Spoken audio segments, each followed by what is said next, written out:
Hello, everybody. Why is this not picking up the desktop audio? You guys say something real quick. Huh? Why isn't it picking up my audio?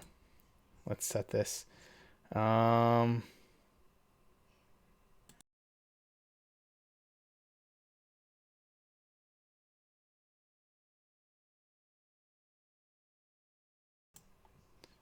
Yeah, it's just not picking up the sound. Hold on.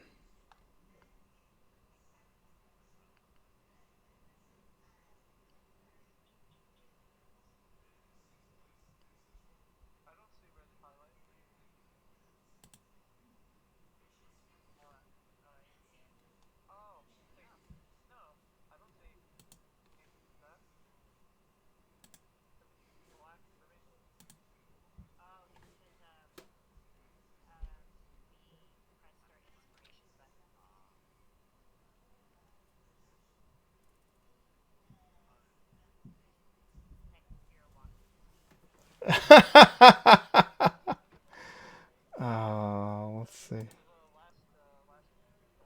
Yeah, and you can only have one inspiration point each time.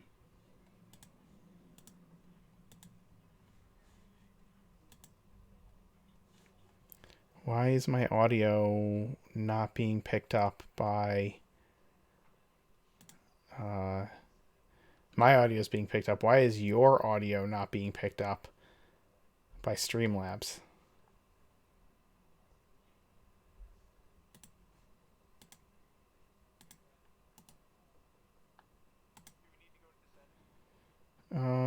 Maybe.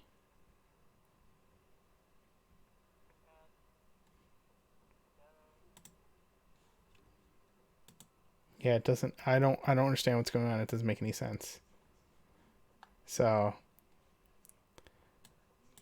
hey Alex, you know why Streamlabs would be keeping my would not be picking up the audio for Discord?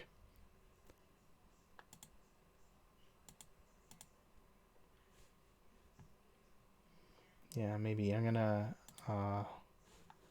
leave the voice channel and jump back in. Hold on.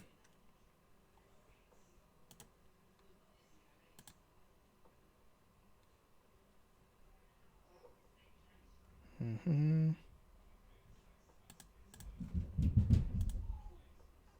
That did not seem to work. Okay. Let's see. Wait a minute. I think I know. Let's see now. Speak now. There it is. Okay, All coming right. through. Here we go. We got it. Yay! Hello.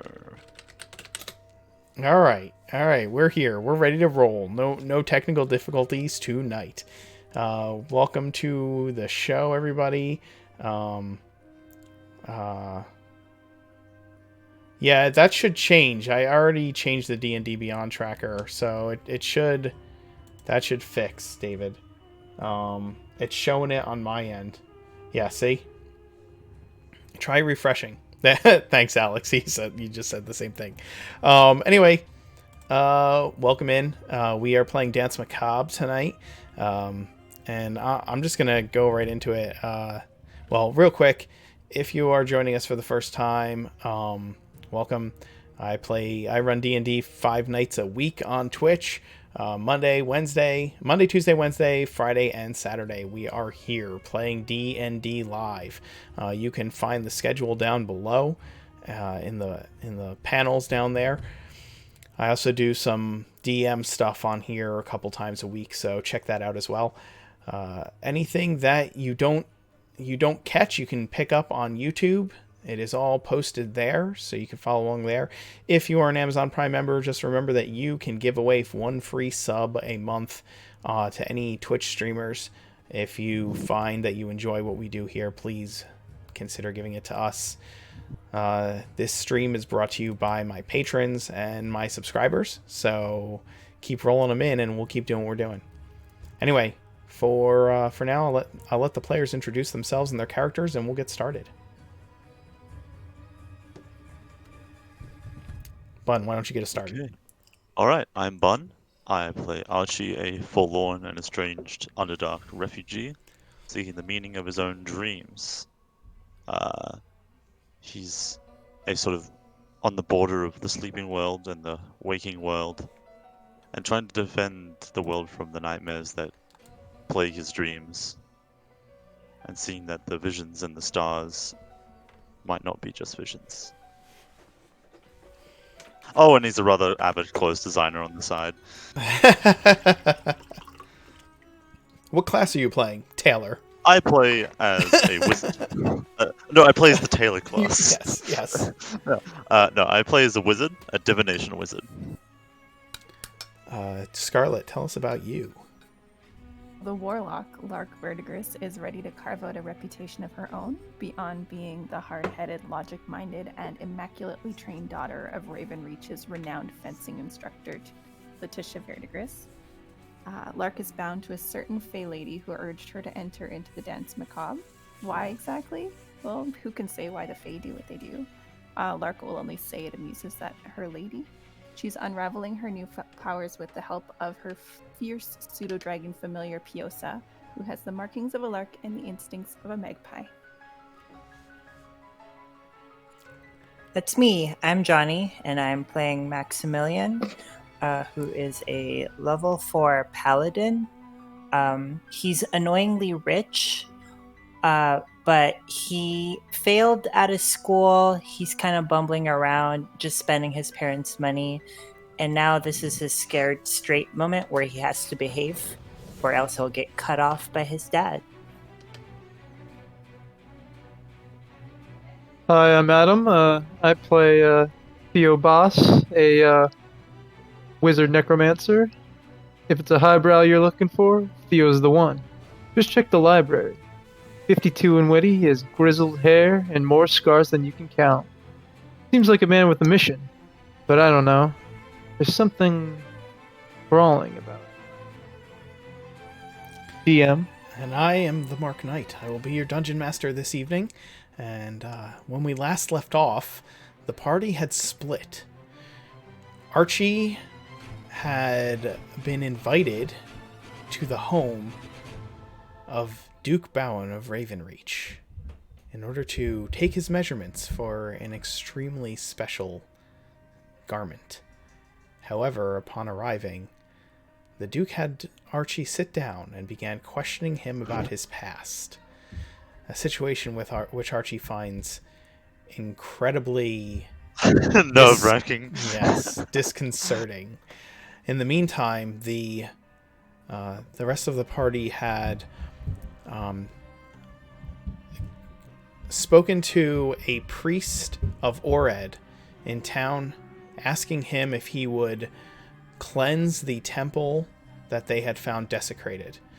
The priest had informed them that he would do so, but he would need a certain sum of money and time to acquire the goods necessary to cast the spell, and 24 hours to cast it. And he would start at the next dawn. They were also given a new mission by the Danse. A couple of grisly murders have taken place around the theater district.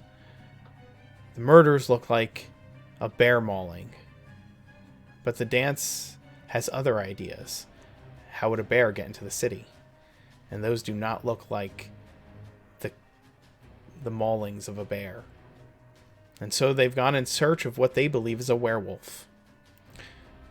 Last time we left off, they had followed the tracks to a sewer grate on the outskirts of the city, closest to the cliff face that leads down to the docks. And they were determining whether or not they were going to enter into the dark, dank sewers beneath Ravenreach. And we will pick up with Scarlet, Maximilian, and Theo as they stand outside of said sewer grate, determining what their fate will be. I don't want to go in there. But that might be where the werewolf is. Yeah, exactly. And that's 2 nights in a row that you're having me go underground getting dirty. Oh, come now, Maximilian. What would your father say? Uh, not to get myself dirty. I don't know. Probably say that you must be brave. You are to become a true Danse. What do you say, Locke? It looks like the perpetrator is this way. We can't just let him run off. I mean, this would not be my choice of locations to go on a casual night out, but onwards. Should we wait for Archie? We don't know how long he'll be with the Duke. And the trail could go cold any moment. Can I make a nature check? How for the previous body that we discovered? I Right. just want to know how long it feels like that's been there. The most recent body you discovered? Yeah, the second body.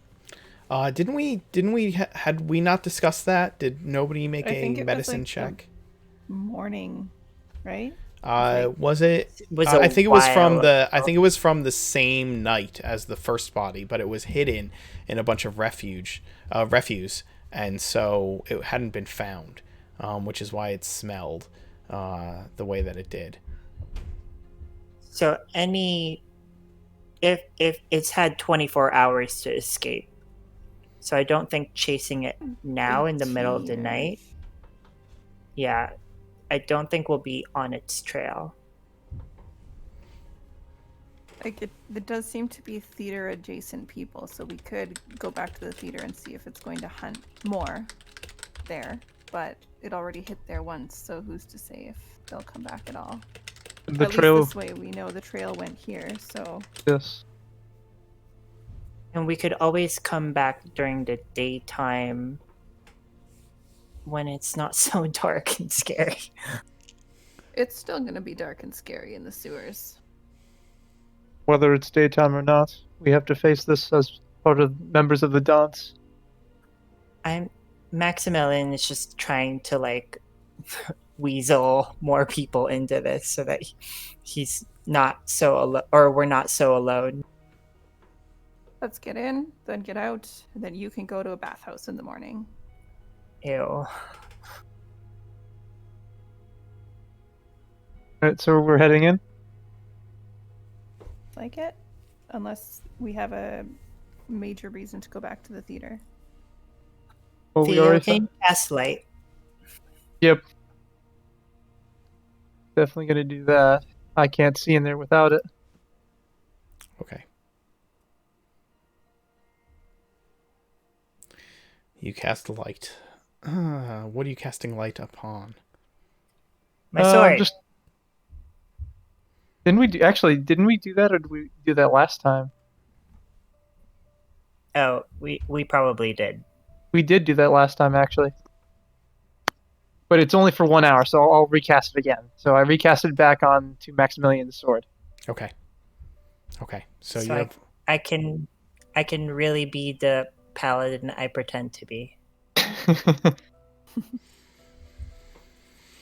Okay. You head. You kind of squeeze yourselves down into this sewer grate, and.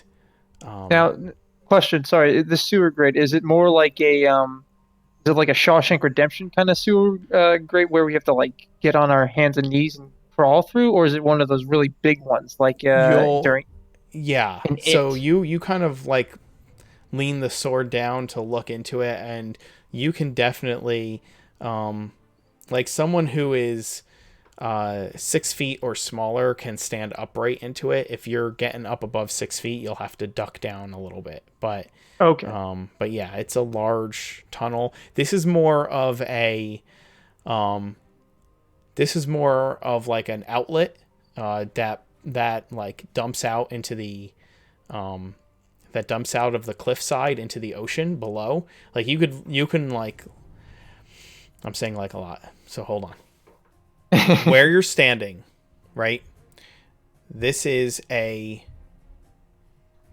you're kind of looking down into a sewer grate that looks into a tunnel, right? You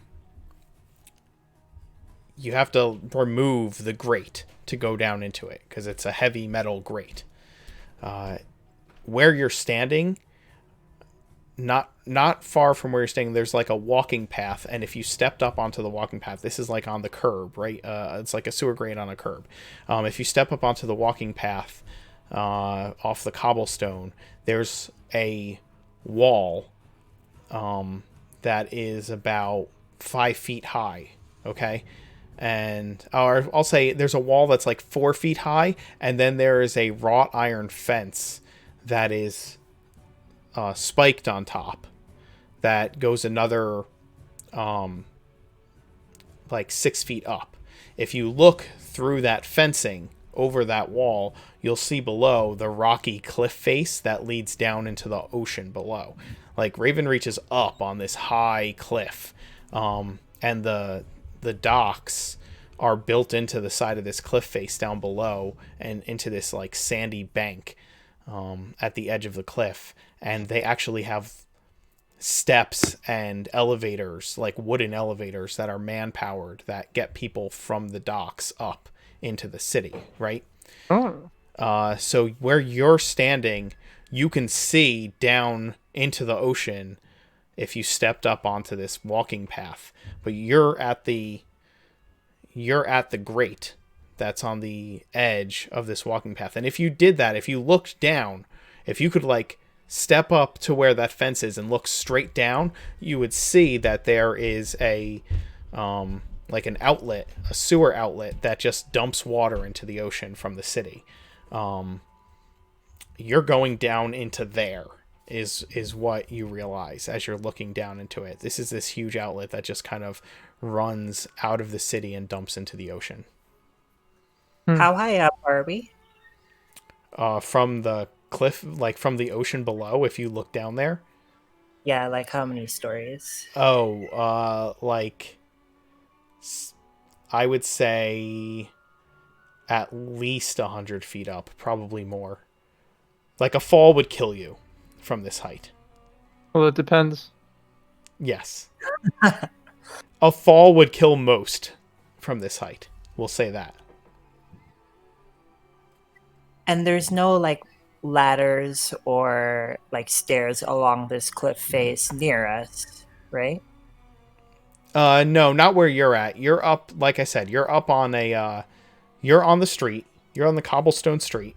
And as I said, there's a curb, and that curb has a sewer grate in it. And if you step up off the curb, there's a pedestrian walking path with a wall that separates you from the cliff. There's no stairs up or down. If you wanted to go there, you'd have to go to a different area of town. This area of town is a bit nicer. It's a bit too nice to be letting people up directly from the docks below, if you get my drift. Yeah. Mm-hmm. I'm just trying to reason out if there's any like path somebody from down below would be able to take, but it doesn't seem like it. No, it doesn't seem like it. Though there is the possibility that if there was a body in the sewers, it would have come out through the ocean hole. It could There have. could have been something down there. But right now, I think we should definitely check in here first before we more investigating outside.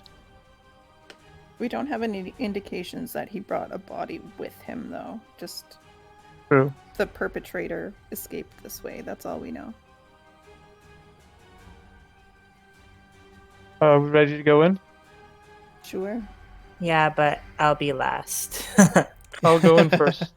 Actually, Maybe Just- I well, the reason why I say that is because I have shape of water. So if there's anything that comes in front of us, I could always put 5 feet of water in front of it, in front of us, and like turn it into ice. In that That'll- case, I am sticking so close to you so I don't get anything on my shoes. I just can't trap it in ice. That's the only. So as long as I get the initiative before it. Okay. All right. So we start going in. Sure. You guys make a concerted effort and remove the sewer grate. I'm not going to have you roll because you have enough time to kind of do that. And there's enough of you that you can work together to pull it out. You're under no immediate pressure, so you do. Worst case scenario, Lark could always Eldritch Blast that. Yes. Yeah, that's an option too. You know, destruction of public property is probably not going to draw attention to Danse Macabre at all. Oh, not at all. You lift the grate and kind of worm your way into the sewer. You have to like get down on the street and kind of lower yourself in, right?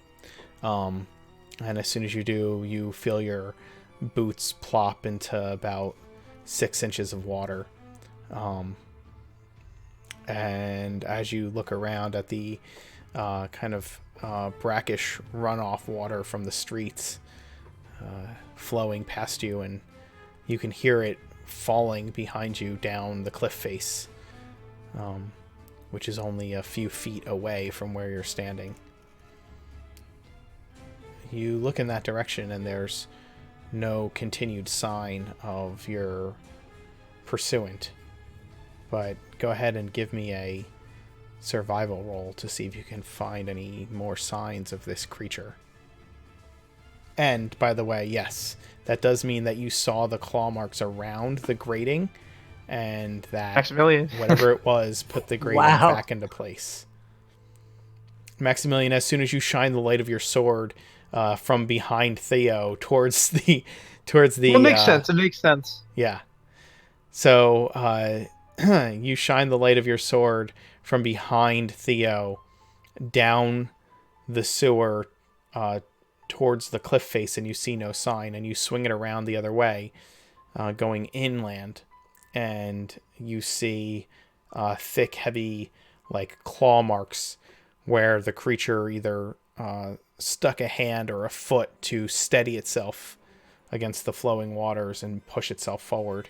You do notice that the water that's rushing at ankle depth moves rather swiftly out. And Maximilian, you kind of raise the light away from the water because looking down into it makes you gagging. visibly sick. Yes.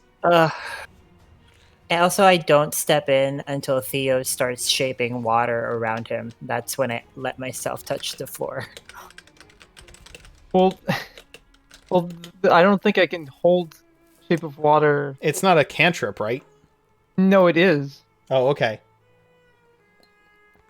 So you can cast it, but it doesn't hold, right? It's not concentration. It's an instantaneous action. Yeah, it's just instantaneous. Yeah. Okay.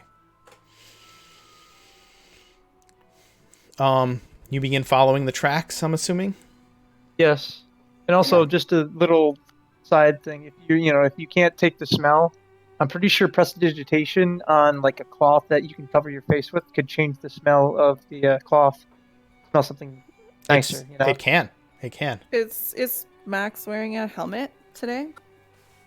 I have to check. Or a cravat or something? A scarf? Or a scarf, or even just you can do that with the metal or your just your clothes in general.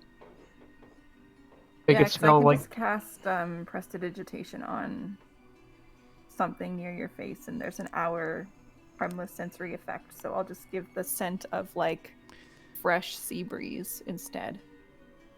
The Or smell of money. Lark's not that kind.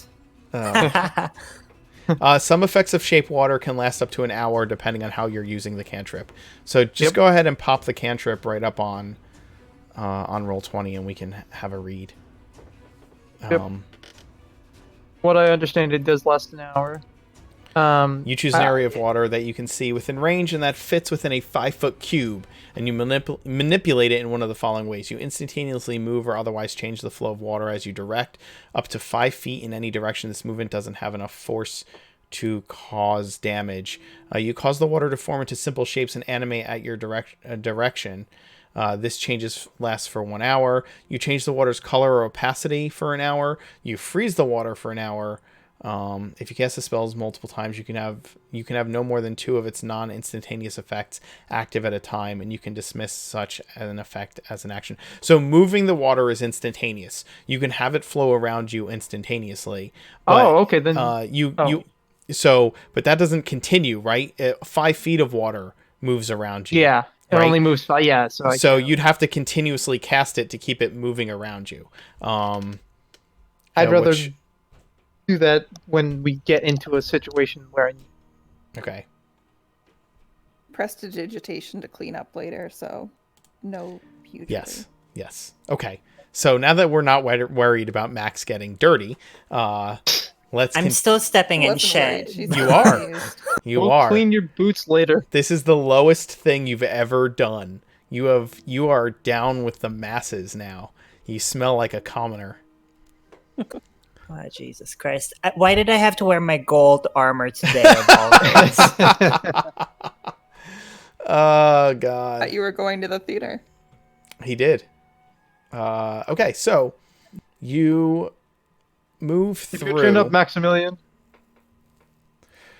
Okay, this night is turning out like the opposite of how I thought it was gonna be. Like, I thought we were gonna like meet the actors and go behind the stage and like meet people and see why those people were murdered.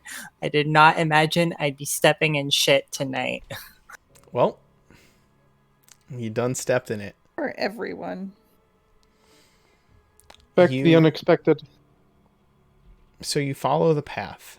You follow the obvious traces of claw marks in the tunnel. And as you do, you come to an intersection, and it's clear which direction that these markings follow. You are moving inland at first, and then it turns to your left, and you find yourself moving towards well, you don't really know. It's hard to get a sense of direction as far as what part of the city you're moving towards when you're underground like this in these sewer tunnels, but the smell lingers. The things floating in the water, you don't really want to know what they are, and every once in a while a rat scurries by on a little ledge here or there. You follow the trail for a good 15-20 minutes around several twists in the sewer.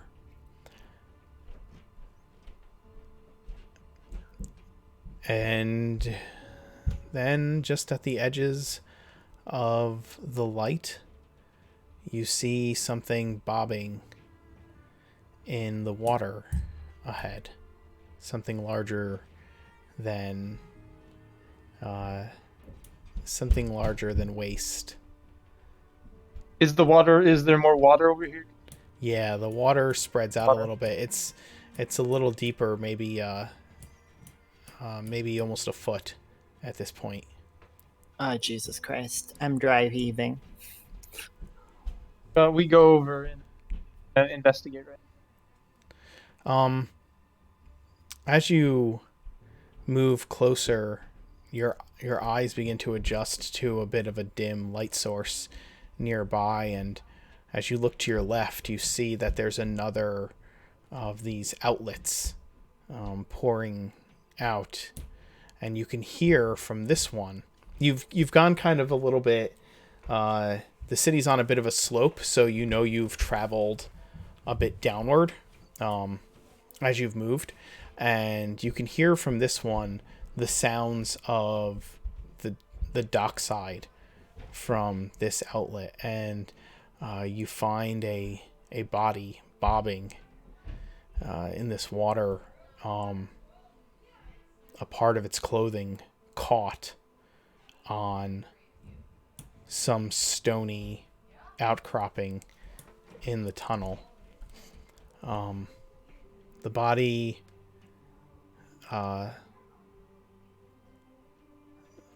the body has blood pooling about it in the water, kind of in a cloudy royal in this murky water, turning it a red color, almost like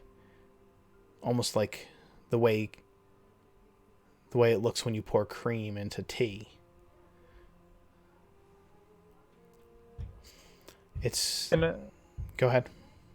I investigate maybe how long the body's been down here. Sure. The body's not bloated. And give me a medicine roll. Oh.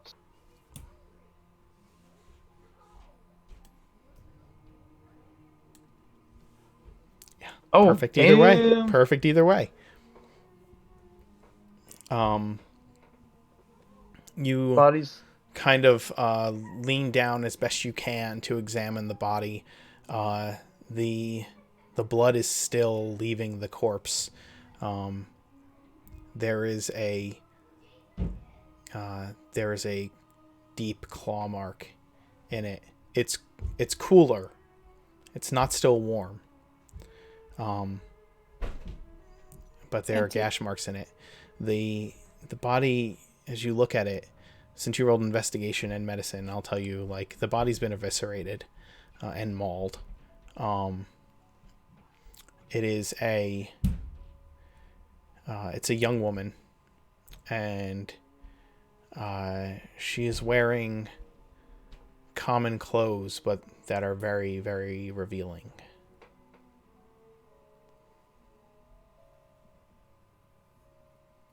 It's been at least for 24 to 72 hours at least that she's been dead. Oh no, it's been less than that. The body's still bleeding. It's just not. Oh, it's okay, not then. warm to the touch, but it is still bleeding. And Oh, it isn't, damn. it hasn't bloated. Okay, it's not. So it's Oh. cool and bleeding.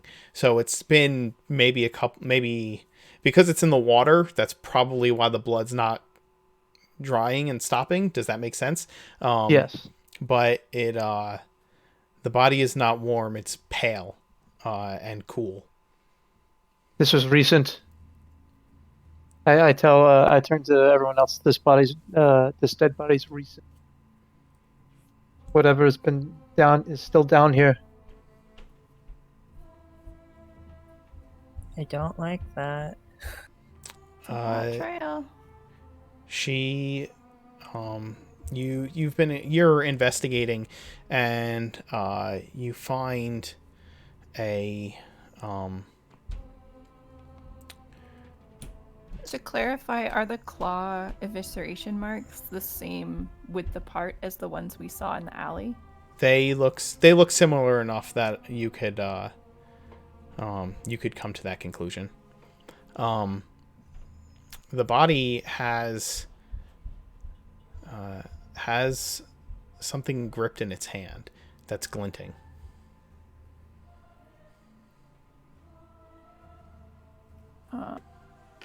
I can investigate that while Theo's looking at medical related concerns.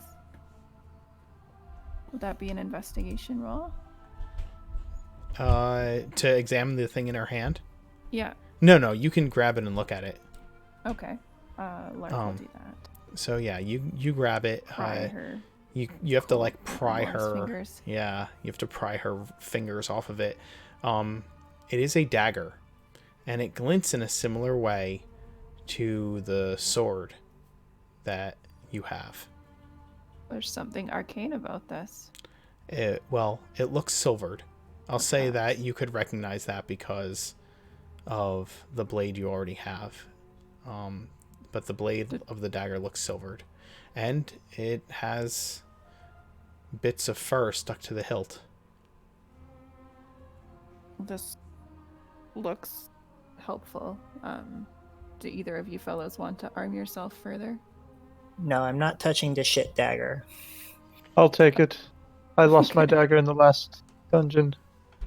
Okay, Theo, you have a silvered dagger added to your inventory. I'll Hold press on. the digitation Yeah, clean just for extra spite for Max there. Thank you. And Since I was prying open the woman's hand, does she have any like wedding rings or anything like that? No, she does not. She does have, she has like some common bits of jewelry, some like rings on her fingers, but no wedding ring. But she does have like a bronze one and like silver, some that might be made of pewter, like things a commoner would wear. Take some of them to hopefully return to her family. We're not going to take her corpse, but mementos might mean something to them if we find her killer. Okay. As I said, she was mauled, and her clothing, you can tell, was revealing, and parts of them are in tatters. And as you're examining the body and like maneuvering it about, grabbing these rings and things, you notice that the body is tattooed in the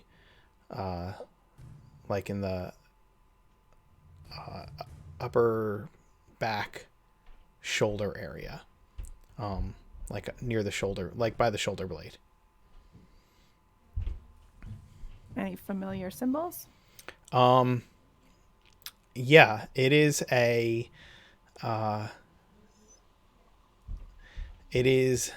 actually the face of a beautiful young woman. It's not huge. The tattoo is maybe a couple of inches in size, but it is the face of a beautiful young woman, but she has mouse whiskers.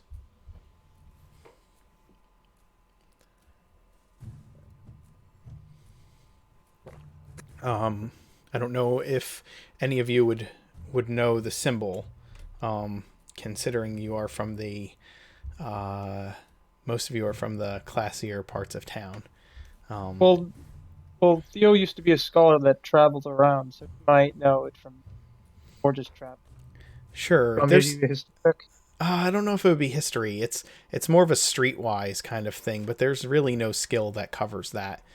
Okay. So just give me like Raw intelligence roll? Insight? I don't know if it would be intelligence. Yeah, maybe. Just go with Passive insight? yeah. Do any of you have any? None of you have like a background like criminal or urchin or anything like that, obviously. Lark has her extra personality, right? So that she's had a little bit of nighttime sojourns on the streets. Okay. Just give me a you know what, give me a charisma roll, because I feel like this would fall under like carousing or something of that nature, like socializing with common folk. So give me a charisma roll, actually straight charisma. Maximilian's pretty criminal. Like white Take it collar from his criminal. dad. Yeah, but he's much more white collar. Exactly. He's a bit too highbrow to rub elbows with dirty dock hands. All right, Lark. Like you said, you have your other personality that you utilize to kind of visit areas of the city, and you've heard, you've never been to, but you've heard of a bar called the Whiskered Mistress down on the docks.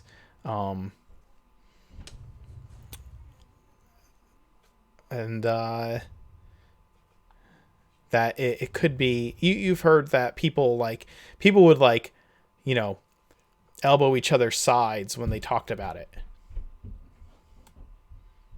Oh, so the Whiskered Mistress. Have your evening adventures taken you there, Maximilian? You must have heard of the ladies there. Would Maximilian ever find himself in a bar or brothel, Or a commoner bar, especially? dubbing itself the Whiskered Mistress?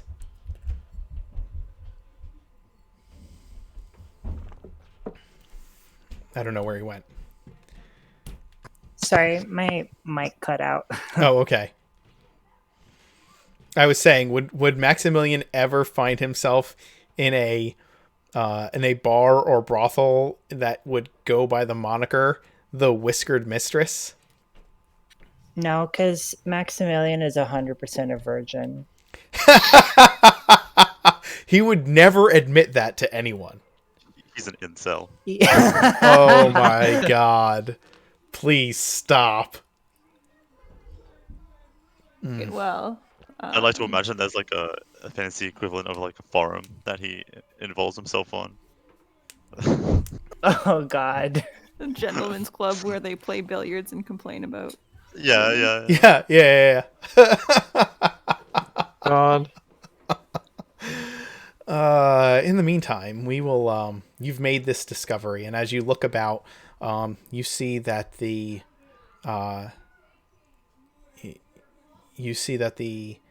trail of claw marks is nowhere to be found.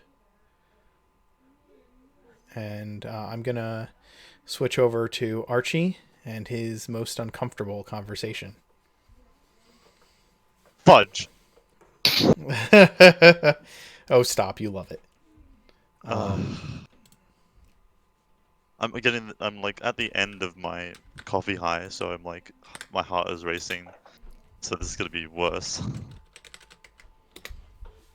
Oh boy. Archie, Yeah. you sit gripping the pewter goblet of wine. Were it glass, it would have broken in your hand. The Duke asked you heavily if you had seen magic practiced in the Underdark, and of what sort you may have seen. I have seen mostly magic of the dark and twisted kind, Your Grace. It is something I do not like to look back on, but for your sake, I will simply say that the creatures of the night that plague the city are not too unfamiliar than the dangers we see below. There's spells that I once saw that could rend one's mind to fragments and extract those fragments for one's own usage.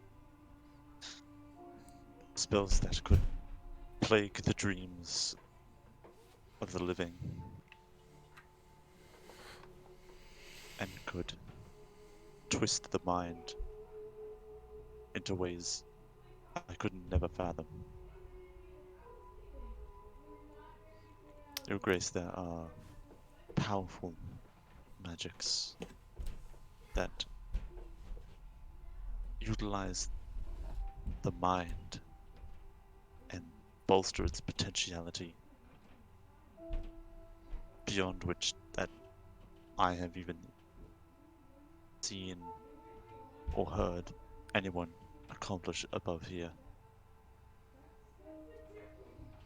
Tell me. He takes a sip of his wine, pausing after he says that, and all you can really see through the eye holes of your mask is the profile of his face lit by the fireplace. He mulls over the wine for a moment and says,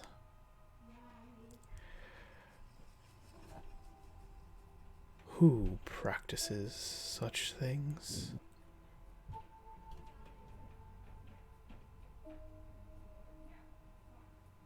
mostly the drow and the Duergar. Would Archie be aware of mind flayers? Let's say yes. All right, that brings up a whole new realm, and no, there is another race. Yes. I don't think. Are you aware of them, Your Grace? He asked questioningly. Oh, they are beyond our realm. They didn't. They came here, and no one truly knows how. But they embody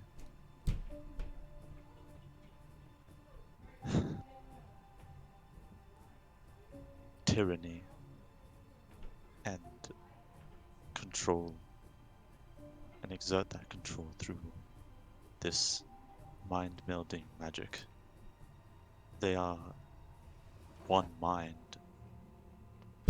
They in many can. bodies. I'm so sorry. I'm so sorry. The DM, not the player, not Oh, the okay. Duke. The Duke considers this for a moment. They can enthrall people in their power. Yes, Your Grace. Curious. He puts the goblet down on. He finishes the wine in his goblet and puts it down on the side table, and he stands up suddenly. He approaches the fireplace with his hands clasped behind his back. For a man who has lived a reclusive life for the last 17 years, he's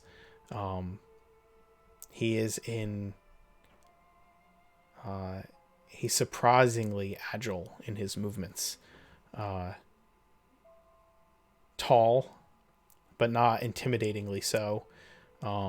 As I said, he has long black hair that is combed back, but his temples are grayed at the sides. He wears a dark suit, and in the light of the fire, you can tell it's like a midnight blue, close to purple. Well tailored, though maybe a bit out of style and a bit showing a few signs of age in the fabric. Yeah. But well kept.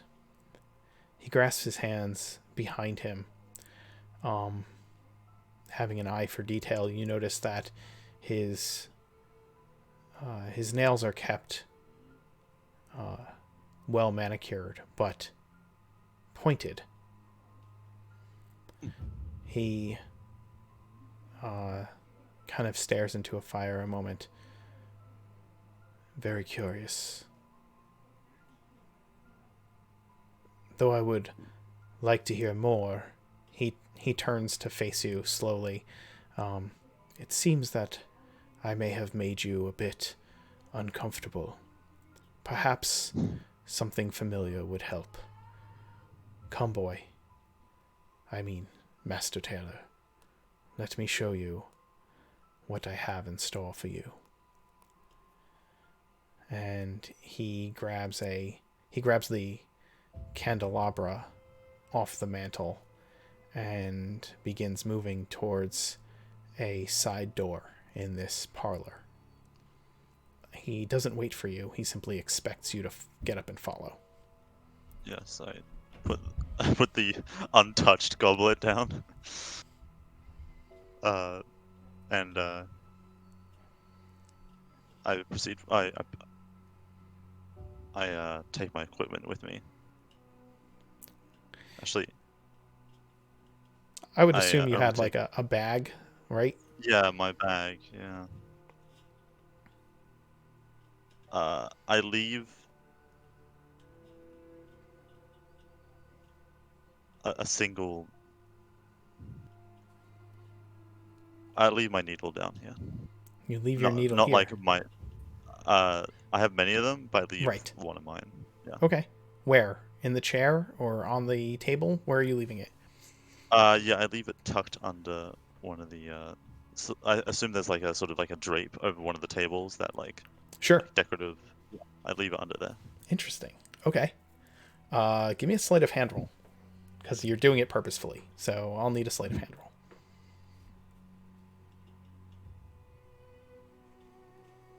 roll. Oof. Okay. You don't know. Well, actually, you have advantage because one of the players earlier gave advantage to the first person who rolled poorly. So go ahead and roll a second die. 16. Okay. Okay. There you go. Thank you, whoever that was. Let me take care of that. Okay. Okay, then I proceed forth. You follow, and the Duke opens the door, like slides into the wall, right? And you move. He moves into the next room, and as he does, he lights. He puts the candelabra down and pulls the candle off, and utilizes it to light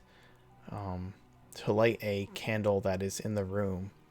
That is mounted on the wall, and as he does so, there is a chandelier at the top of the room that also lights when he lights the candle. He puts the other candle back in the candelabra, and the room is brightly lit, and you can see the Duke clearly for the first time, and he is a man of he doesn't look a day over maybe 50. And as you look around, you see that you're in like another drawing room, right? But all the furniture has been pushed to the sides, and there are racks of every kind of fine silk and fabric you could fathom. Is there also a tarp on the floor? What's that?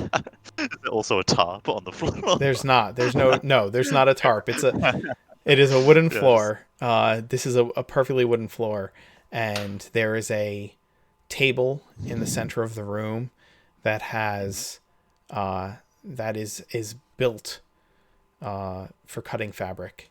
And as I said, there's just every silk in every color, and every one of the finest fabrics and colors that you could possibly imagine. And the Duke says, "Have I prepared enough for what you may need to do?" More than enough, Your Grace. I thought I was here to simply take measurements and then go back to my own private workshop, but this will cut down the time it takes exponentially. I can't thank you enough, Your Grace, for this opportunity. I was hoping that you would return here nightly to work and converse with me. It has been ages since I've had a good guest who has something interesting to tell, and I would very much like to hear about the things you have seen and where you have come from.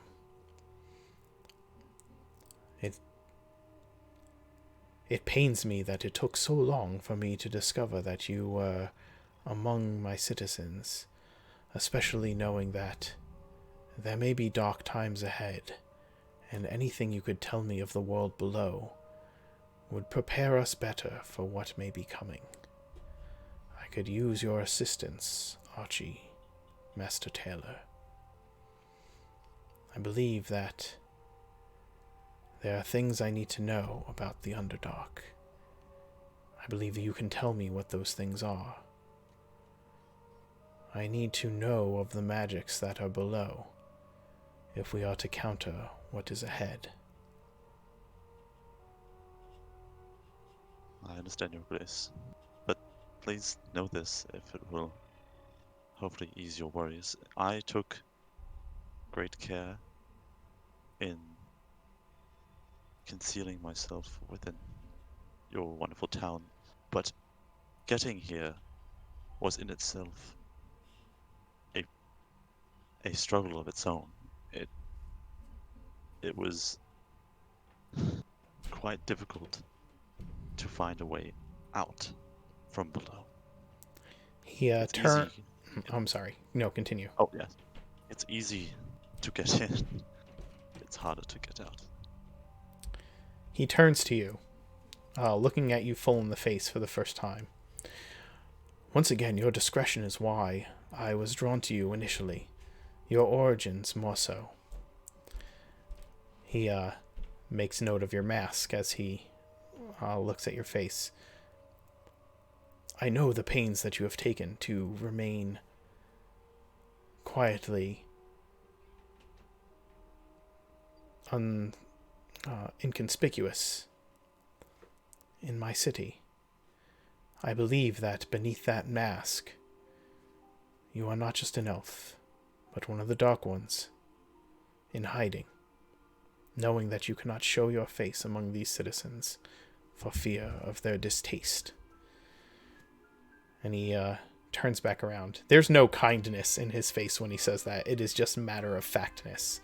Yeah. His eyes are cold and calculating, actually, and it's a little off-putting. I was gonna see if I could detect any malice in that. There's not necessarily malice. It is simply. That is the fact, and I understand. Like, and he's Yeah. like, I understand why you did it. Like, Right. Yep. And he turns away from you once more. You sense a darkness on the edge of his gaze. Right. His eyes are deeply black.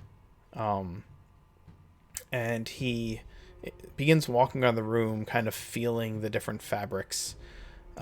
He stops at a deep violet colored spool of silk. Do you like this color? I take it you do. Your Grace, I must admit, I have a immense weakness for the purple colors. As he gestures to his own garb. Yeah. Yep. Which is why he says this. He kind of looks slightly over his shoulder, not actually looking at you, but showing the profile of his face just enough that you can see like an almost mocking smirk as you say that. Your Grace, I have one deeply lingering question in my mind. What is that? If you were aware of my origins, why do you put so much trust in me for this? You have all the right to see me executed. Banished even from your town, your city. I have an affinity for things that prefer to stay hidden from the world. I know what that desire is like. And I believe that the fact that I am aware of your secret will make you more trustworthy if you understand my meaning. I hate to hold such a thing over your head, child, but as I said before, discretion is most important to me. Archie puts a hand to his mask, to the edges of it, folds down his hood, and takes off his mask to present his face to the Duke.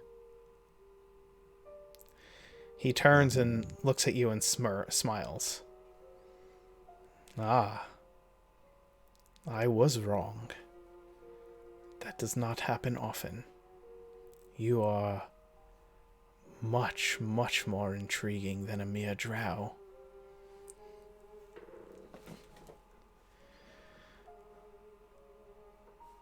Seeing as though you already know, I may as well be. It might help to have someone know, Your Grace. And if you don't mind me asking, how did you know? I did not know you were... well, as you are. I do not know exactly what you are. As I said, I suspected you were a drow.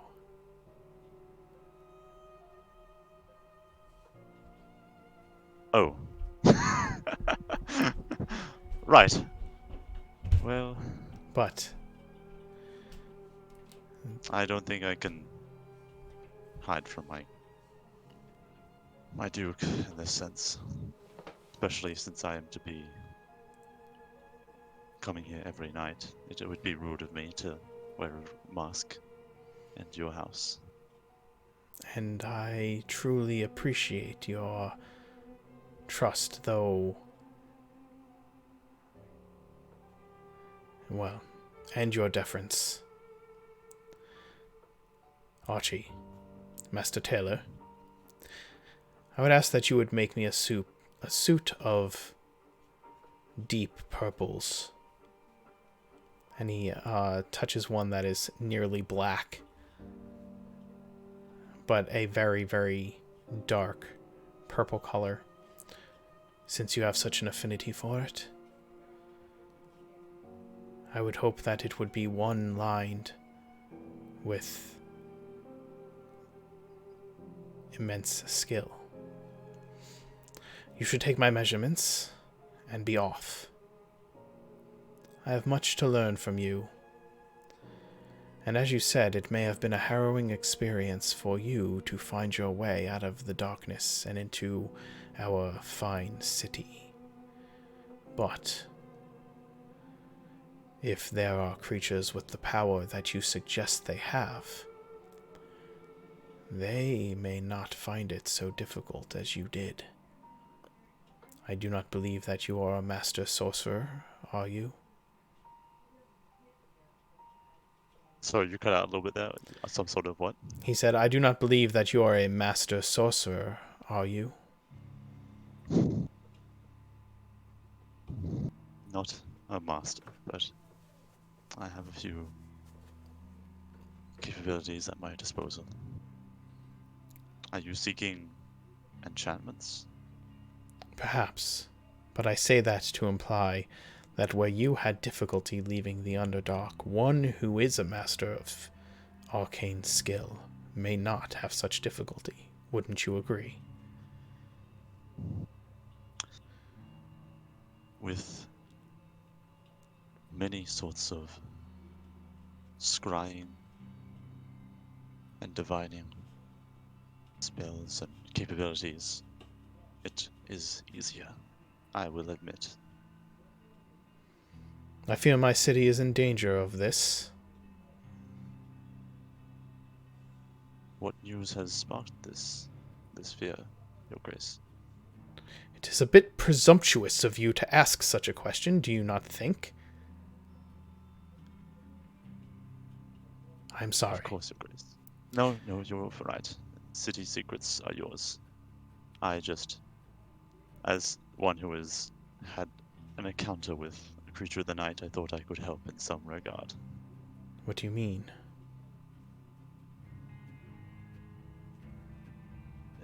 Surely the children had mentioned creatures of terrifying might had stolen them from there. Yes, the stories of children, not often to be trusted. Thank you for confirming my suspicions that they were more than mere fabrications. Tell me, What is your involvement with dealing with such creatures? Why were you there to rescue such children? They say they were kept underground. That is the rumors I hear. I have an affinity for rooting out nightmares, Your Grace, and I hate to see the unsleeping world plaguing the dreams of the impressionable. And yet, So I did what I could. I see. Yet you seem so squeamish, not the heroic type. He's like moving. I have my moments, Your Grace. He's like moving through the aisles of fabric hanging from these different racks as he's speaking with you. You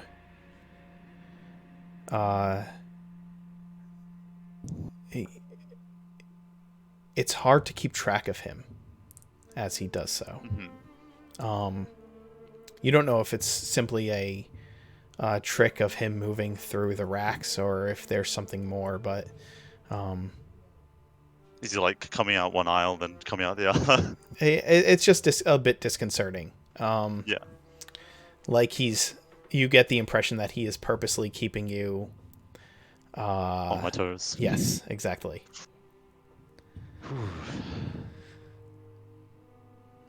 All right. I have harrowed you enough. Come take my measurements and be on your way. We will meet here again. I will send a carriage for you. And if it pertinent, I will send a letter ahead of time to confirm our appointments so I do not disrupt your other business. A man needs to make his wage. Thank you for your consideration, Your Grace. I have nothing but time. And he says this with a Great. very, very subtle smile. And Do I see any fangs in that smile? you do not. Okay. I bow and proceed to take his measurements. Okay. He stays silent while you do. And allows you to do your work. And when you are finished, he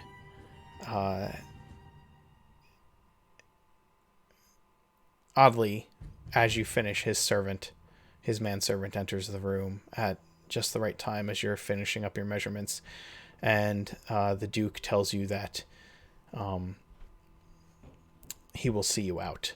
The Duke's servant, I will say, oddly arrives just as you're finishing up and replacing the mask and hood upon your face. Okay.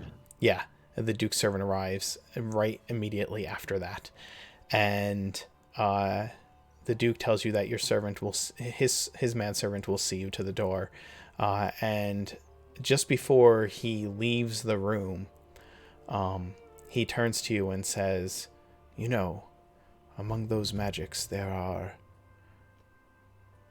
other ways of concealing your features. Also, I've heard." And he steps through the door before you can respond. All right. When I make my way out, does the Menzo have like some sort of vacant expression in his eyes that I can make out? Give me an insight roll. I have no portents. Oh, 9.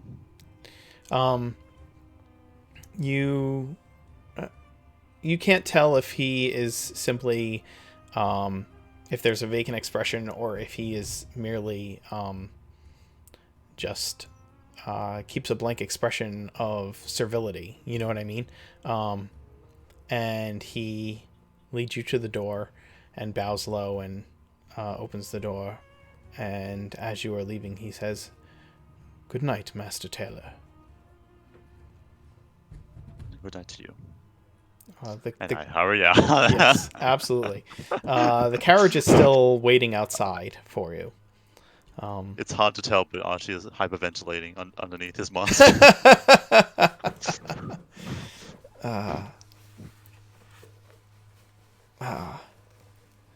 Okay. I don't have any way to contact everyone. I don't know if... Okay.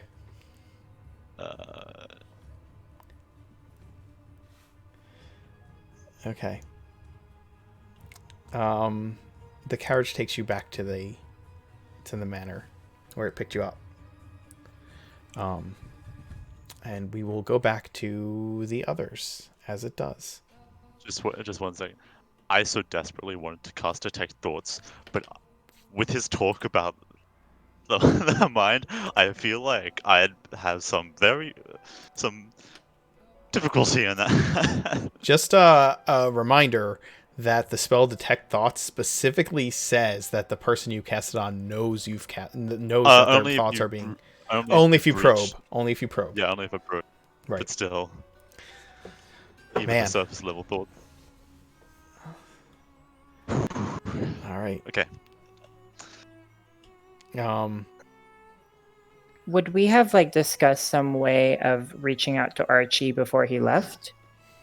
I don't know. Would you have? I kind of left in a hurry, didn't I? You did. Yeah, you did. I could just go around town casting... No, I can't cast message. I need to know where you are. Though we did tell him, he does know that we have a mission and that we were going to the towards theater section. The theater, yes. So, and there's a Right. line of dead body. So that's, in terms of, if he can connect the dots for that, then yes. But besides might that, be a while. nothing else. Well, let me ask you all this. Your trail has gone cold at the spot of the dead corpse in the sewer. So what would your next course of action be from there? I want to identify the woman personally. Mostly because I want to get out of the sewers, but also because it seemed like she knew who she was chasing because she had that silver dagger. I feel like she had more info than us, so I'd like to know who she was. Okay. Good. That's a good idea, Maximilian. We should bring the body out. So Get I'll, someone to identify it. okay. So I'll say this. What would you have done? Let's say you had some time to get out of the sewer, right? Where would the first place you'd go be?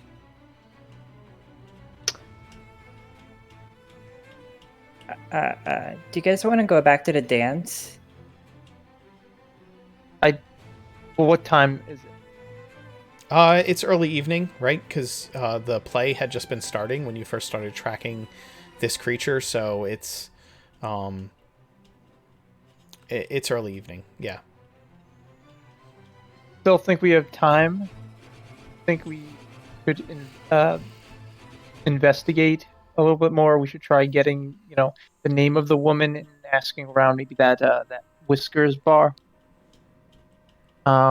Or even going to the guards and telling them, hey, there's dead bodies over here. Okay. So would you have found a constable or a city watchman? Well, I'm asking everyone else if that's what they want to do. Or Gotcha. Yeah, Maximilian wants to get this off of his hands. Make it somebody else's problem. What of you, Locke?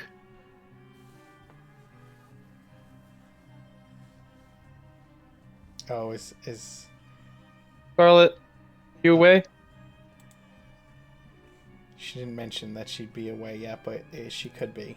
She did say she had to be away. Oh, that's from right. Oh, she's there. She's here. Oh, Oh, did she have to? You there? yeah. Hello? We can't hear you. You hear me now? Oh, Yes. Yep. Did you yeah. mute your microphone? No, I unmuted. I was talking, but yeah, That- no luck. Very strange. Very Yeah. strange. Okay. So optimally, I think we should hide her body somewhere, whether it's in a carriage and then go to the bar to identify her. We can use prestidigitation or minor illusion to give her appearance and find out from folks there. Oh, like kind of like a bar situation. Like we found this woman. We think she's drunk. Who is this woman? Where could we take her? Kind of thing, or I mean, We could do that, she's or, like, ripped open. okay, never mind.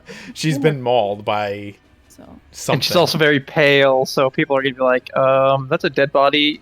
This is not Bernie. Weekend at Bernie's. We're gonna call the sheriff. Yeah. Her entrails are dragging on the ground as you're carrying her through the streets. This is the worst rendition of Weekend at Bernie's I've ever seen. I have an idea. I can I have parchment paper. I can draw her face on this parchment paper, and we can show the picture to the people at the bar. You can do palm of hand illusions with prestidigitation to just Oh, replicate. that's her face perfect. to show Yeah, we'll do people. that. Yeah. Yeah, we'll do that. Fuck it. Yeah. Nobody has minor illusion. I do actually have that as well. So Yeah, there you go. a bunch of far better ideas. Perfect. Yeah. We'll do. I'll do what Scarlett said. Okay. What have you, Maximilian? I mean, I don't want to be left on my own. Well, you can come with us. Okay, I guess, yeah. All right. So we take the body out. So I grab her arms. Can someone grab her legs? Certainly. I don't touch the shitty body. We're that's why that's why we're grabbing it instead. No, As the one with the most strength here, I'm very unhelpful. Will prestidigitation clean the shit off her? So. If you do that, you might actually get Maximilian to help. So I'm assuming it's going to take us at least like double the time to get out. So like say it took us 25 minutes or 30 minutes to find her. So it's going to take like maybe an hour to get out, Sure. maybe, or less. Yeah. Not yeah. watching for signs to get out though, so that might help. Well, yeah, but we also we're going slower, and also we have to make sure that there's like nothing following us. There was also no like ladder from where you were. You literally like lowered yourself down into a sewer. Yeah. So it's going to take a bit of time to get her out. You find your way to a ladder where there's like a manhole cover above. So you can do that. I'll mage hand up a rope so we can Tie tie her. her to the bottom of the rope and then haul it up when we get to the top. Oh man. Okay.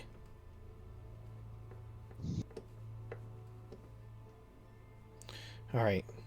You climb up this ladder and push open the manhole cover, and as you ascend, you find yourselves back in the High Court district of the city. Well-to-do people are walking along the pedestrian paths on the edges of the cobblestone street and see you coming out of the sewer and gasp a bit. Shit. Sorry. I'm sorry?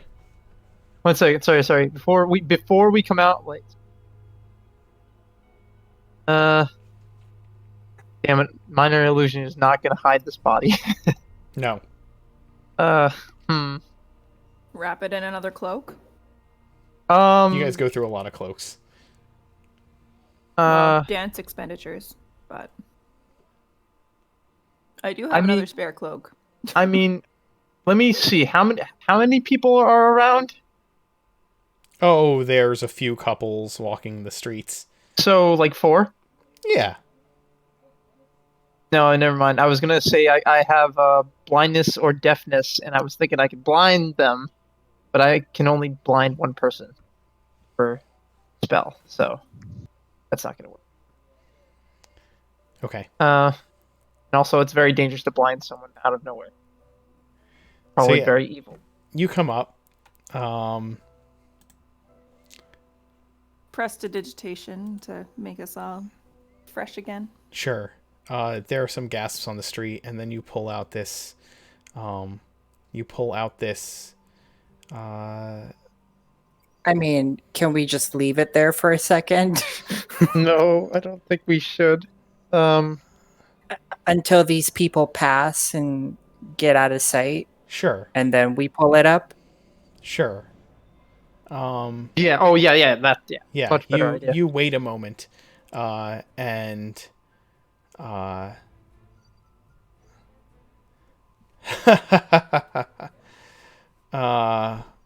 Okay. While we're so that as we're pulling the body up, or at least before I pull the body up, I cast minor illusion, where like the body's coming up, and it make it look like it's something else, okay, so that people aren't like essentially a boulder or a treasure chest or something. So something that people are gonna be like, oh, okay, they're just picking that up. They're not picking up a dead body. okay. Pray to supplies, maybe, Sure. for Yeah. fixing sewers. You kind of mask her as best you can. Theo and Max, by the way, you each have disadvantage on your next roll. Yep, I Oh, see yay. that. We do. Oh, lovely. Yeah. I can't wait. So you pull the corpse out of the sewers, hidden as best you can behind your minor illusion, and then what is your plan from there? Rod. Well, Hail a carriage, put her in the carriage, park it outside the. Or we can mystery send- mistress. or we can just hail the carriage and have them send. No, we can't just send a carriage with a dead body to the sheriff. Let's I mean, just it's a drop city. it off There's at the a- dance. It's a city. There's a city watch.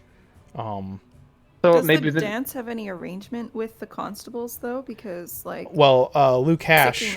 the Luke Hash used to be a bounty hunter that worked for the City Watch every once in a while. So, by virtue of the fact that you know Luke Hash, you should be able to,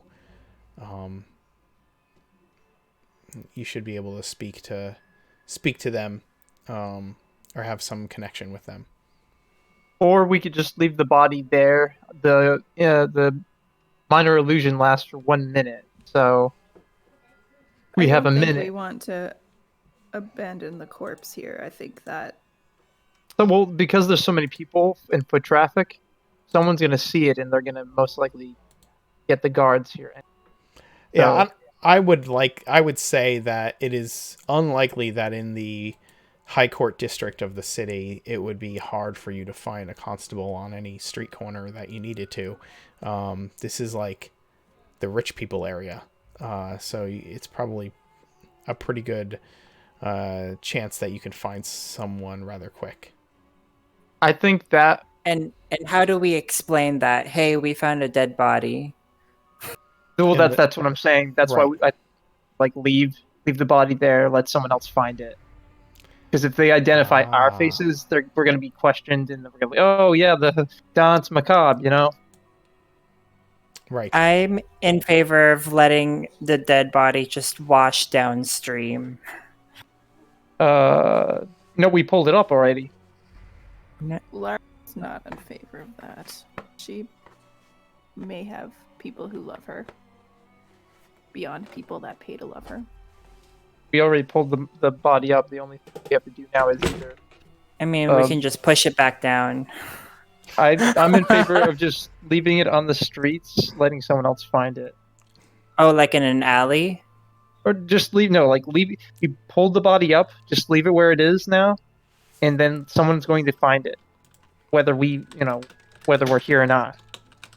Okay. this- As soon as you say that, I just start running away. Theo looks very like We're going to be asking questions about this woman in the Oh. club, though, so I have a we head should- start. We should at least let the police know that we're Okay. positive forces rather than shady forces. I guess so. Well, Max leaves the scene. Maximilian just bounces on you guys. Wait, Maximilian, do you even know?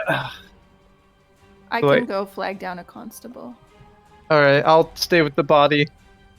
Recast And- your illusion a couple times. Yeah, I'll do that as many times as. Lark, you have disadvantage on your next roll, but regardless, it doesn't take you long to find a constable. You don't actually need to roll for that, so you just whenever you roll next, you have disadvantage as well. They give it to the whole team. I don't get it. Usually, chat is very very nice to my players, but tonight they're just like, fuck these guys. So Maybe they want some laughs. they said that you guys are the smart group, and somebody Are else we? said, yeah, I have faith in them. Oh dear. Yeah, but I think we have some of the worst rolls, to be honest. Yeah, that's absolutely true. Although tonight there's been nothing but 18s.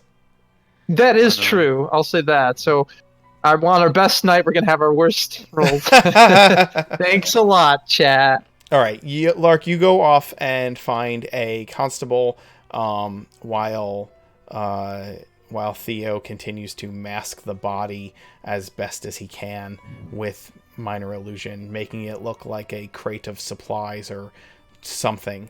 Creative supplies. I'll say that. Yeah. Okay, and Be right back. I'm sorry. Max is thinking, where is everybody? What do you mean you ran away? Yeah, because I thought you guys would follow. But we didn't even explain where we're going yet.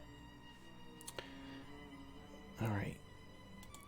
I need to see something. Who has advantage already? Everybody already has advantage, correct? Or inspiration? Everybody has inspiration? Yes. Yep. Yes. Okay.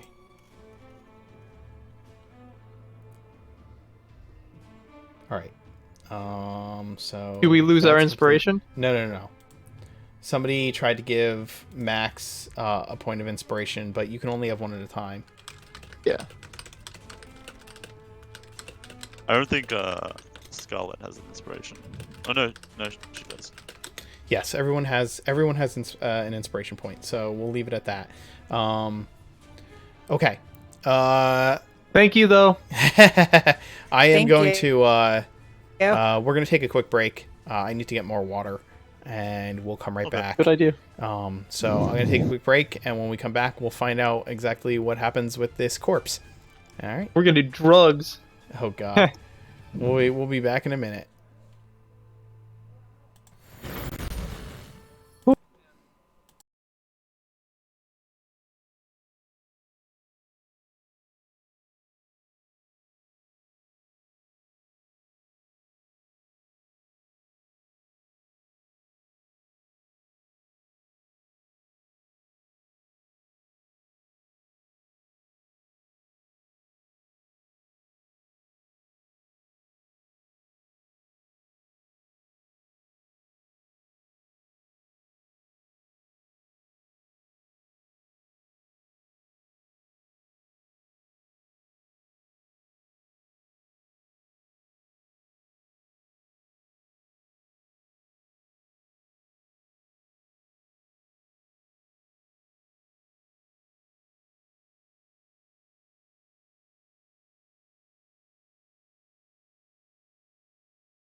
All right, we are back. Okay, so when we last left off, Lark, you had found a constable and returned them to the site of the body. It's all related to a bounty of Lukash. As you see, he's hot on the trail. We're quite concerned for this young woman and her family, and just thought you folks should be aware. And you say you're friends of his? We work together occasionally. I see. And can I have your names? Lark Verdigris. Of the Verdigris family that owns the fencing academy. Yes. All right. And you, sir? Theodore Boss, sir. And what business do you have with these fellows? I'm simply a scholar, and they asked for my help. And you found the body where? In the sewers? By God, why were you down there? I'm so Everyone glad. deserves a decent burial. Yes, but Yes. what sent you into the sewers to begin with? Well, you see, I had dropped my silver dagger and trying to find it. Just so happened to find this woman in the sewers, and well, the terrible fate to die in the sewers. So we thought the best thing to do was to bring her up. Give me a deception roll. Oh no! With disadvantage. Oh no! Well, here comes. Oh, and I don't even have. Oh my god. Well, I'm definitely fucked. Just remember, you can spend your inspiration point to cancel out the Cancel disadvantage. it out. Can I? Okay. Can I? Do I have to do it now, or can I roll and then? No, you would have to declare beforehand. but- I'm Yeah, doing it now. you made I'm it. doing it now. Okay. I'm doing Okay, it. Declare- so okay, just push the rolling it regular. Okay. Yes. Standard roll. Spend your inspiration. Oh! Ah! Oh. Oh. Oh no! Convenient you're story satisfied, that you convenient story that you dropped your dagger into. He's You looking dropped your at. dagger. He's looking More at like the you dropped body. your dagger into her body. Can I see this Oh, yeah. dagger, sir? Of course. And I hand him the dagger, and I'm just like, oh my god. Wait, it's a nat 1, so I completely like fucked this up. So, all right. Do you hold the dagger out? I hand it to him. Yes. As you hold out the dagger, he clamps manacles down on your hand, Oh. Oh no! and he turns to Lady Verdigris. You can drop the ruse, madam. Thank you for leading me to this scoundrel. He clearly had it out with this prostitute. What? No. I assure you. I assume he- she he tried is to asking pick your he's pocket acting or something, honorably. and you slashed her to death. No, sir. No. I simply am a scholar, traveling scholar. The dagger fell in the sewer, and we simply found the body. You can shut your trap, scum. And he Bounty work isn't his And- calling, but I assure you, Constable, he's looking out for the good of Ravenreach. well, we'll let the city magistrate determine if he's truly looking out for the good of this city. You, I am sure, have been taken in by his lies, perhaps, but this man is clearly a murderer. Just But look at the let's look at scars her. upon his arms. Do you really think that a scholar would be so cut up? Oh yeah, that doesn't help. Look at the wounds upon this woman. Like, clearly these were not inflicted by the hands of this man or this There's weapon. There's no proof that I killed her. I was led to you, standing over a body. Are you in with this man, madam? Are you saying that you are acquainted with him? No, she is not. She is not. She did nothing wrong. I am at the fault. I believe it best that you both come with me.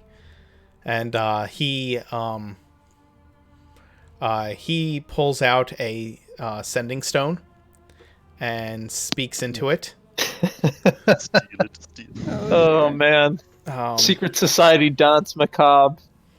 And he stands there. He has you gripped around the arm with one hand, and he has pulled his short sword with the other. After speaking into the sending stone, he tucks it back in to his to a belt pouch and draws his short sword.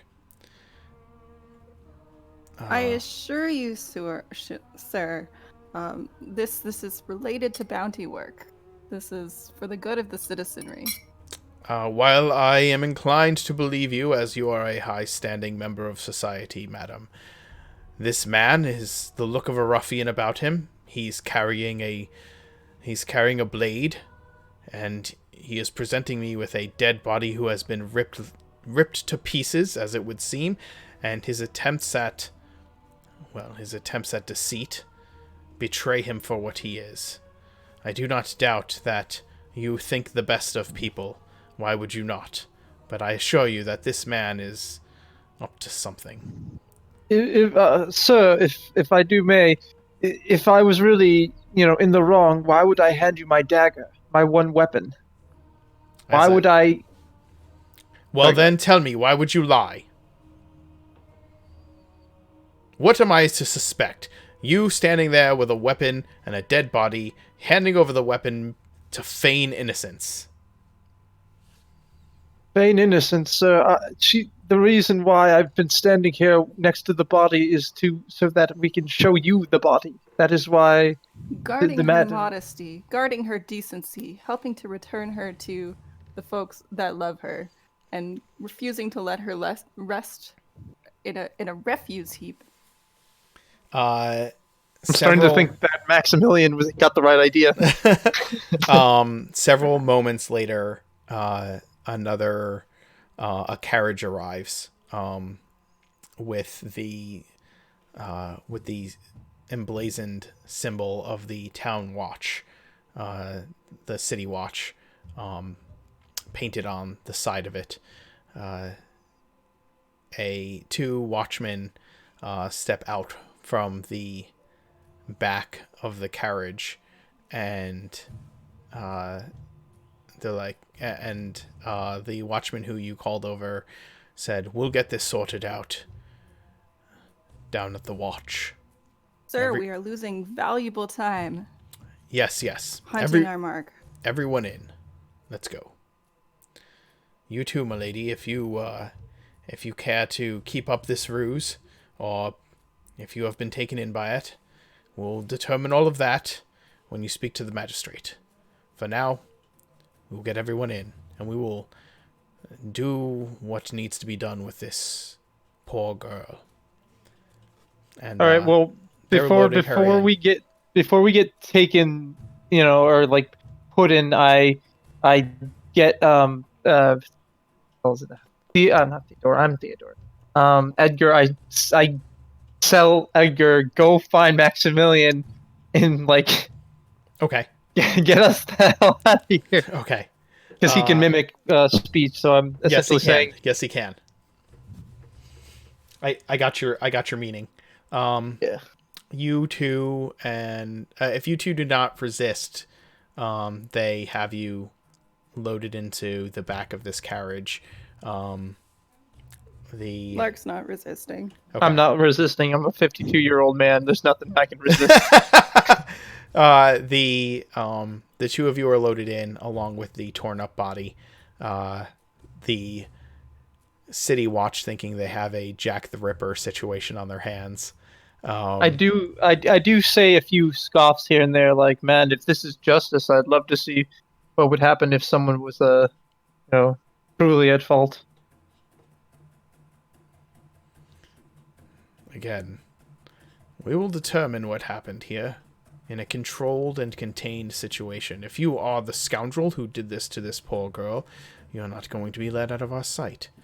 And I'm not simply going to take your word for it. And you are carted off, and Maximilian, as you say, "Where is everybody?" a familiar raven lands upon your shoulder and squawks out in human mimicry that they're taking us to the city watch. Jail! They're in jail! Help! Wait. And I imagine I'm like 3 blocks away, like wondering why they haven't ditched the body. And a few minutes later, does this paddy wagon have windows or bars that you can see into them? Yeah, we'll say that the back door has the back doors of the carriage have bars on it. I imagine a few, like 5 minutes later, I watch this paddy wagon walk past and I see Theo and Lark inside. And I'm like, what the hell just happened? I thought we were ditching the body. Wait, did they leave the body as well, or they took? No, the body is in the back of the wagon with you guys. I was about to say, I completely forgot about the body. Nope, they loaded it in and they draped a sheet over it. Yep. That'd be funny. They left the body, but they took the 2 other. Exact opposite of what we wanted to do. God damn it! And you are on your way downtown. To get booked. It's gonna be on my permanent record. No. So the town watch, they are they wear like black doublets with a stitched patch showing the raven wings over a field of navy blue on the breast of their doublets. And they carry a belt of various items and short swords, as well as clubs for when things don't need to get murderously violent. They are guarding the door of the wagon as you are taken away, and there's at least one driving the horses, and you hear the clip-clop on cobblestone as you proceed to be taken to the jail, to the town stocks. So Edgar essentially is leading Maximilian to jail at this very moment. Okay, Max. Edgar's going to try and lead you to follow where they are headed, if you would do so. I am not. I'm gonna go back home to change first. Oh God! Wait, no, wait. Out of my shitty armor. But I know where the prison is already. Yeah, but if you do, Edgar's gonna no, actually, no. Edgar can just fly. Just come back to the area that you were. Just say I'm going to get changed, and Edgar will fly off and just be like, because Edgar will disappear if you go too far away. No, or he goes too far. Familiars don't disappear. They just don't disappear. They just get out of your telepathic range. Oh, okay. Yes. Then never mind. Then he's with you. Okay, Yeah. okay. I thought it was the other way. Yeah. So Edgar and Edgar go back to the manor. And upon arriving, you see a regal, stately carriage belonging to some manor of royalty is pulling up to the front, and Archie gets out of it. Hey Archie, we gotta go to prison. What? Oh, hey, how was your night? I bet you had a lot of fun with the Duke. Yes, got the measurements down. Wait, no. Hey, what did I just say? No, we're not to speak about that ever again. Oh, fuck, yeah, you're right. My goodness, how are you even in How are You you ha- in this? How did Beatrice allow you in? I think for like 2 minutes, I completely forget that I have to bail Lark and Theo out because Archie just went inside of the Duke's palace and nobody's been in there for a long time. So I'm just gonna try to grill you on what you saw. I don't. Why do we have to go to jail? Oh, Lark and Theo got into jail because they didn't ditch a body like I thought we were supposed to. So they It's thought that fine. hanging We'll up just a pay body- the bail money. I don't have that much money on me. That's fine. We're going, but let me change first. All right. Don't take long. Which jail with it? You're taking to the one towards the. Well, This is well, how did they get to technically, court? technically, Maximilian doesn't know the exact whereabouts of the jail are. Edgar does, Is that but Edgar? only when he gets within range of me. Yeah. Is that Edgar? Yes, Oh, Edgar is. you think too highly of this juvenile delinquent. When I get to jail, I'm gonna tell the staff sergeant. I'm gonna call the staff sergeant by name. God. All right. Well, just get it cleaned up quickly. I don't. What? Why are you so filthy? What happened? I don't even want to talk about it. Let's just go. And then I'm gonna change into this Oh, are you sending a Alright. picture in Discord? in Discord. Yeah. God. Did you send the picture yet? Not yet. All right. Well, I'm just going to keep Edgar company.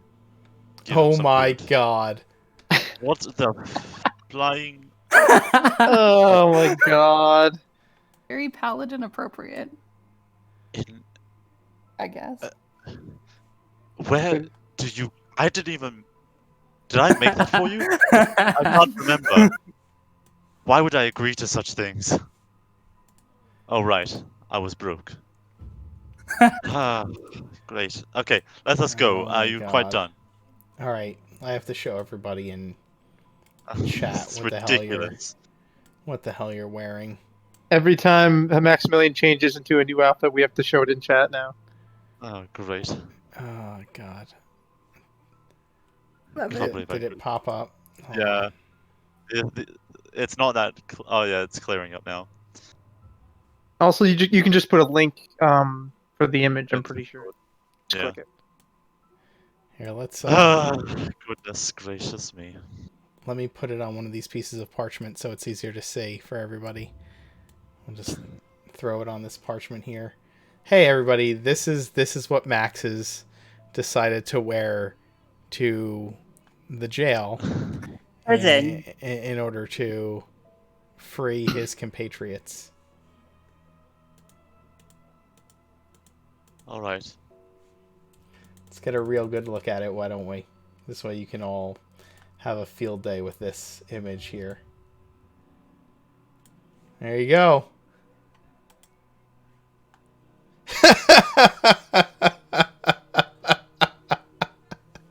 Oh man. Oh, All right. God. I suppose we're hurrying over to the theater. Yes. No, we're going to jail. Oh right. Sorry. I thought that you went all the. I just don't know which jail this is. Is there only one? Oh yeah, is there only one?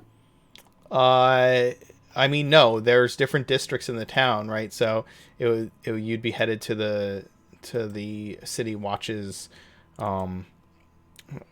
building in the High Court district. But Yes.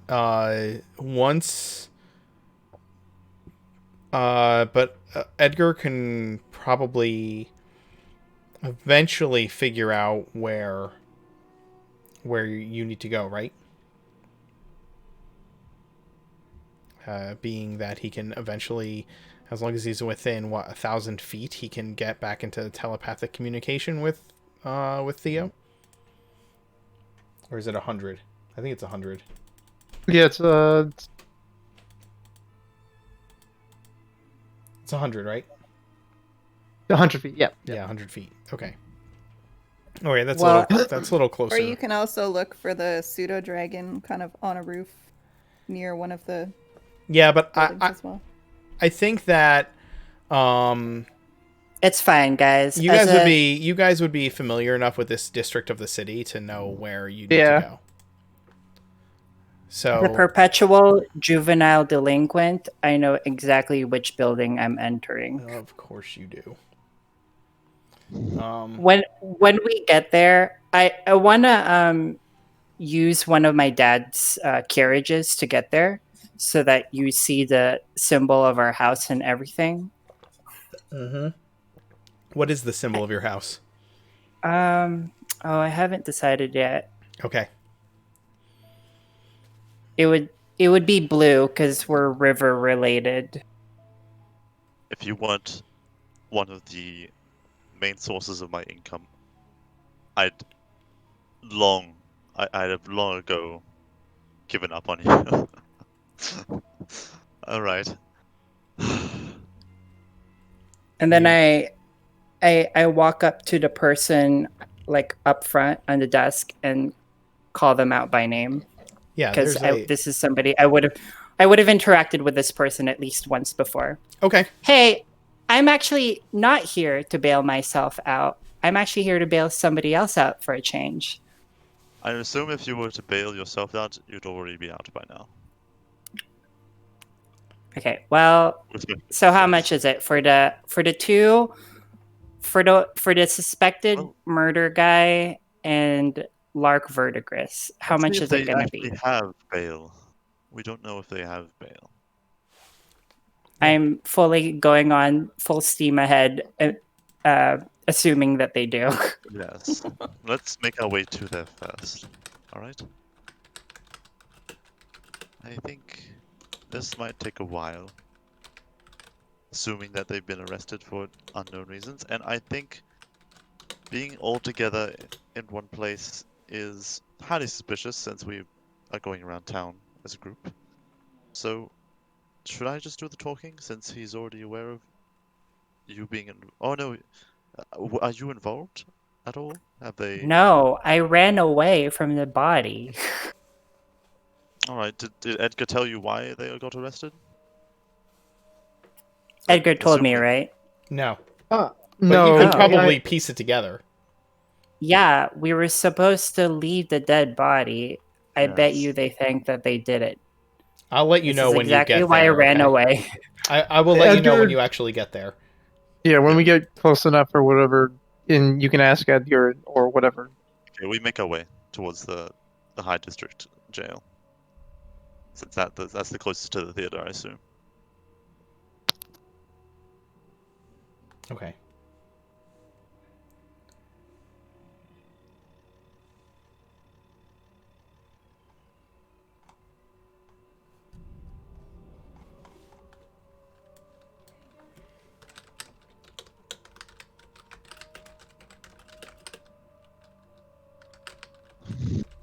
So, Sorry, I'm. did you yeah. gather anything out of this expedition, Max? Emilian? We found Sorry. we found 2 more dead bodies that were all mauled in the same way. But the last one's the important one because the lady had a silver dagger and it had a bunch of fur in it. So of the 3 dead bodies, it looked like she knew the most about what we're hunting because she came prepared. So we want to know more about her. And she had a tattoo on her back of the... And, well, Lark knows the name of the bar. I forget. So that's why we have to get them out. Very well. I've kind of exhausted a lot of my speaking potential, but I don't know if just simply saying here's some money, we'd like our friends back is going to cut it. So what's the Depends story? on the amount. Yes. what's the story we should say that they were in a sewer? Yes. How? I suppose I could say that No, we don't give an explanation. We just give them money. It's if I'm paying them, it's not their business to know. Sorry, authority confuses me. Money makes everything go away. I'm starting not to like this world. Okay. All right. I mean, at least no one's getting tortured in the prisons, so I suppose it's positive about the overworld. So let us be off. Meanwhile, in the prison cell where they're being tortured, I think only Theo would be getting tortured for information. yeah, most likely. Okay. With my luck. Okay. Do we eventually make it to the prison? Yeah. I'm looking up a piece of information. I apologize. I figured you guys would Oh, okay. role play for a few moments while I did that, which you did, and I appreciate. But this page is taking a little bit longer to load than I had originally expected. Okay, you do arrive at the at like the watch post where they jail people until a magistrate can see them in the morning. They have locked up Theo and Lark, and the watchman, as they lock you up, says, "Now, we're getting different stories from the both of you, so we're gonna have the chaplain come down here, and he's gonna get the truth out of you." Uh-oh. Oh boy. Good old zone of truth, eh?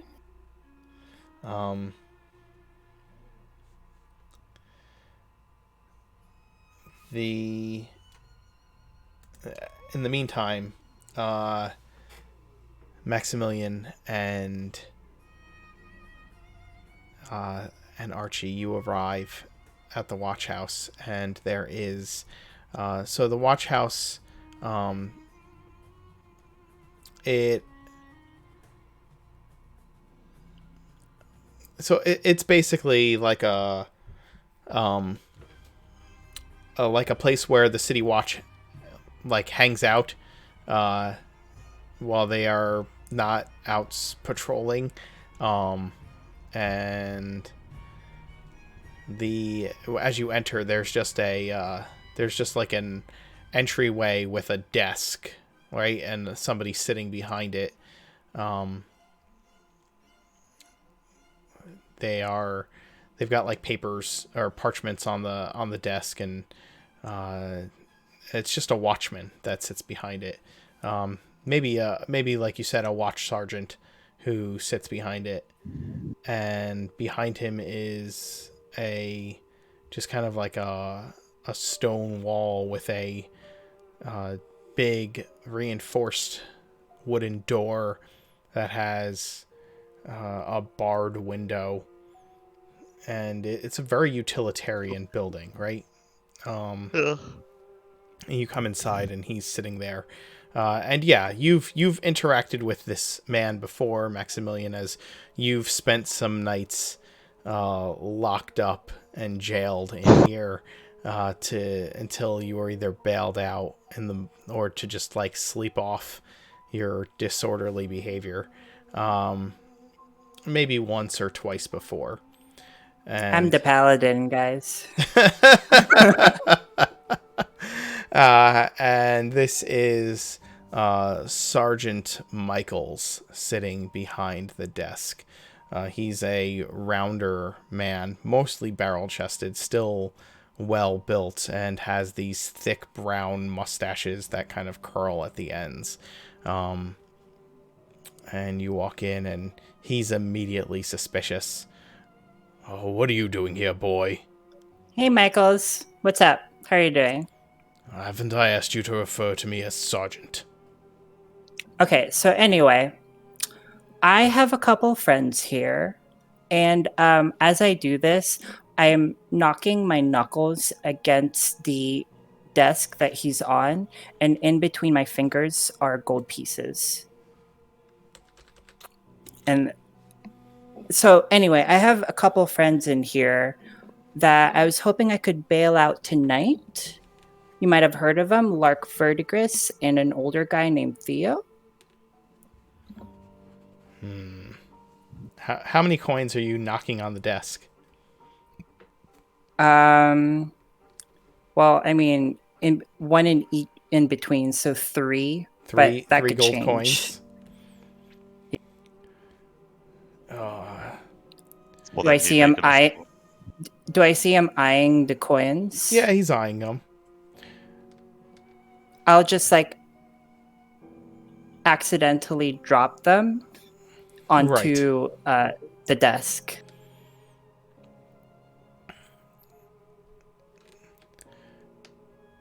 I'm not saying that they're here, but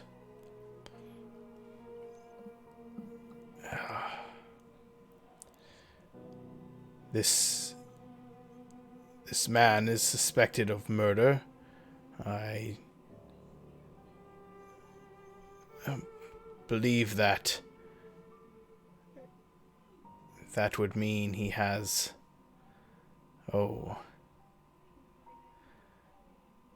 It's a bit graver than this would account for.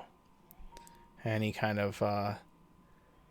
the coins kind of casually disappear off the desk. But if I were to bail him out tonight, could you give me a ballpark figure? I'm not just going to release a murderer on the street. The constable, the chaplain is going to have a conversation with him, but if everything is fine and good... You wouldn't be releasing a murderer just out into the open. You'd be releasing him to the Dolka family. I'd be releasing was a him murderer? to... I'd be releasing him to a delinquent. You know of my house. I'm here on behalf of my uncle. Do you know how much a good noose costs, boy? No, but you're going to tell me, and I'm going to tell you you can buy 1,000 of those with what I'm offering.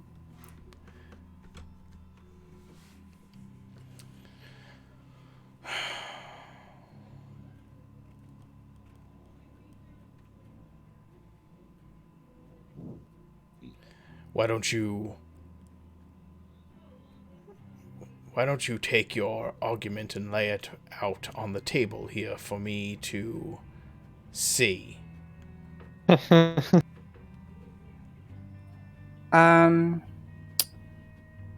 much is a murder? Well, he's not a murderer, though. He's only a suspected murderer. They How have much no am I willing- evidence. Yeah. Have no evidence. they have I no- don't have- I was going to say, I'm sorry for the intrusion on this conversation, but on what evidence is What grounds? this one being charged? Well, if you're curious, he was found standing over a body that was torn apart, holding a dagger. Was the dagger coated in blood? I didn't see the dagger. You'd have to ask the constable that was there. So you didn't see the dagger coated in blood. How are you know for sure that he's a murderer? As I said, I wasn't present. I am merely the desk sergeant. The constable who brought him in said that they were... Is the constable that brought him in here? Did he give Of course, he's standing watch over the man. Did he give a extensive report?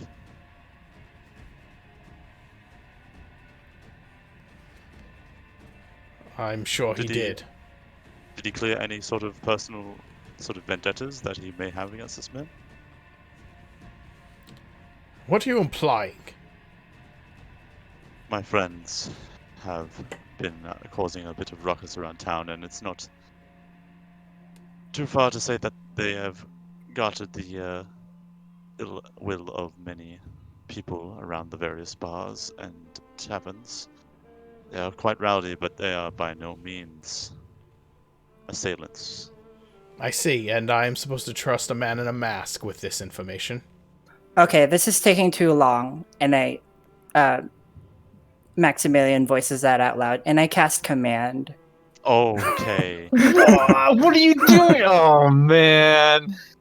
No, Wait, but well, Oh. it's only one word, but I'm trying to figure out a way to phrase get the constable. just reminder, you No, have you- disadvantage. You can't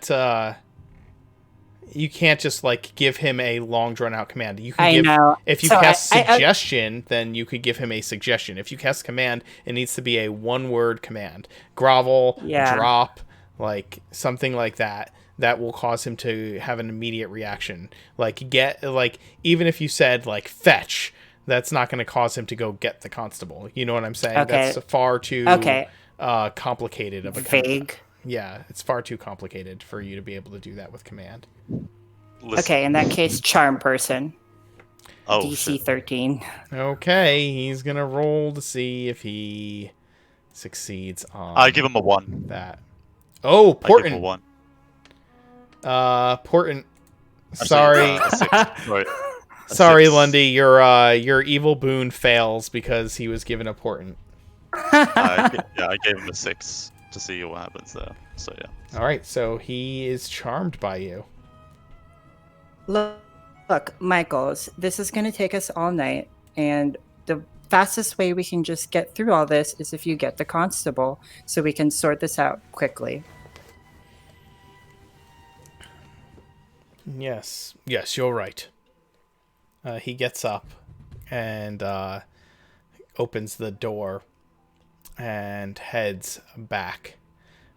He motions for you both to follow him.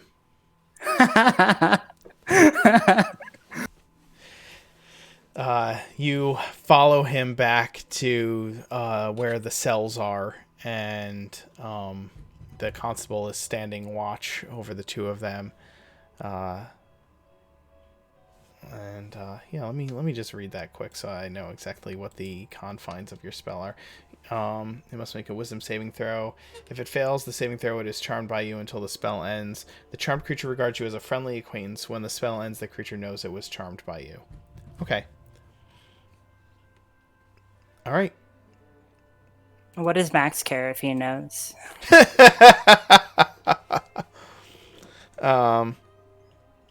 He follows you back, and the sergeant says, these fine gentlemen care to ask you some questions regarding the prisoner. Maximilian here is one of the Dolkas. They are in fine standing, and he is a trained paladin. So I trust that anything he has to ask you is in accordance with the law. So yes, why don't you give him your best answers? I'm sure he can do that zone of truth thing that the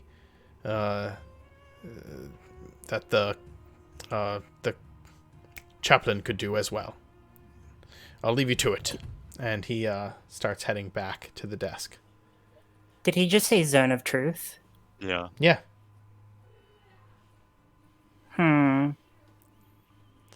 Archie, want to take the lead on this one? The 'Cause I'm not constable good. the constable says to you, well, if you can cast Zone of Truth, we won't have to wait for the chaplain to get here. Why don't we get this over with quickly? And Lark and Theo, you see Max and Archie walk in. You hear this entire conversation outside your cell. Oh, good, Maximilian, you're here. Oh, and Archie as well. Wait a minute. Who are you? You know each other. No what? Okay, that is a dumbass question. Why would I bail out somebody that I didn't know? Well, I thought you were... Okay. Well, I am. I'm sure we can clear this all up quite shortly. I thought you knew the woman. We do know each other. Wait, why did you have that impression? She trains, she's one of the owners of the fencing academy. You're of noble birth and carrying a sword. I figured you ran in similar circles. Okay, yeah, that's fair. Anyway, so we're here to get these two out and back into the Dolka family. They have acquaintance with the Dolkas. Yeah, we employ them. Why do you think I know them? What business would they have with a body? I'm not trying to be mean, but I have that tone because I'm trying to use my judgmental voice. Right, I like, get why it. are these cops idiots and not paying attention to the rich kid? You're only trying to do the right thing. Sorry, repeat your question one more time. He said... We were only. Yeah. Sorry. We were only trying to do the right thing. Oh, the dead body. I didn't have an explanation for this. I look at Archie. An explanation for the body, right? I didn't plan this far ahead. How close is the sergeant to us? Well, the sergeant went back, but Or the constable? the constable is standing right next to your cell. Okay.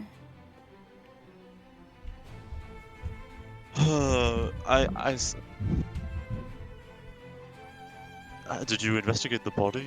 Did you see that there was blood attuned to the knife of this man, who was apparently, from what I had heard, they had a knife over top of someone's body. You were the one who discovered Yes, look. the scene, yes? I was brought over by Miss Verdigris here to this gentleman who said that he had dropped his knife down a sewer grate and had gone down to fetch it, and they found this body. Did you reclaim the body? We did. The body Was there knife wounds? The body was too disfigured to tell if the wounds were made by a knife or not. It could be that she was knifed and then ripped open with the bare hands. She was torn apart. Were the Her wounds insides were pulled out. Recent enough, the body had yet to be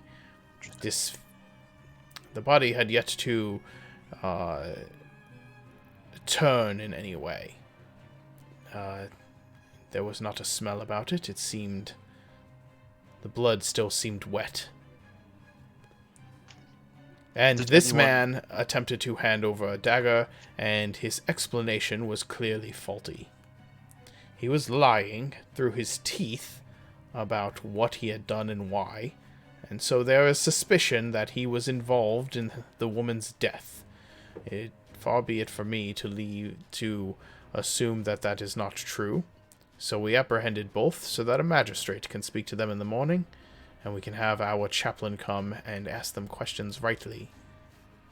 It seems to me that this can be answered with one simple question and a zone of truth, which every person in this room can attest to. I do not have a Did you spell kill this such that- woman? And the answer would be no.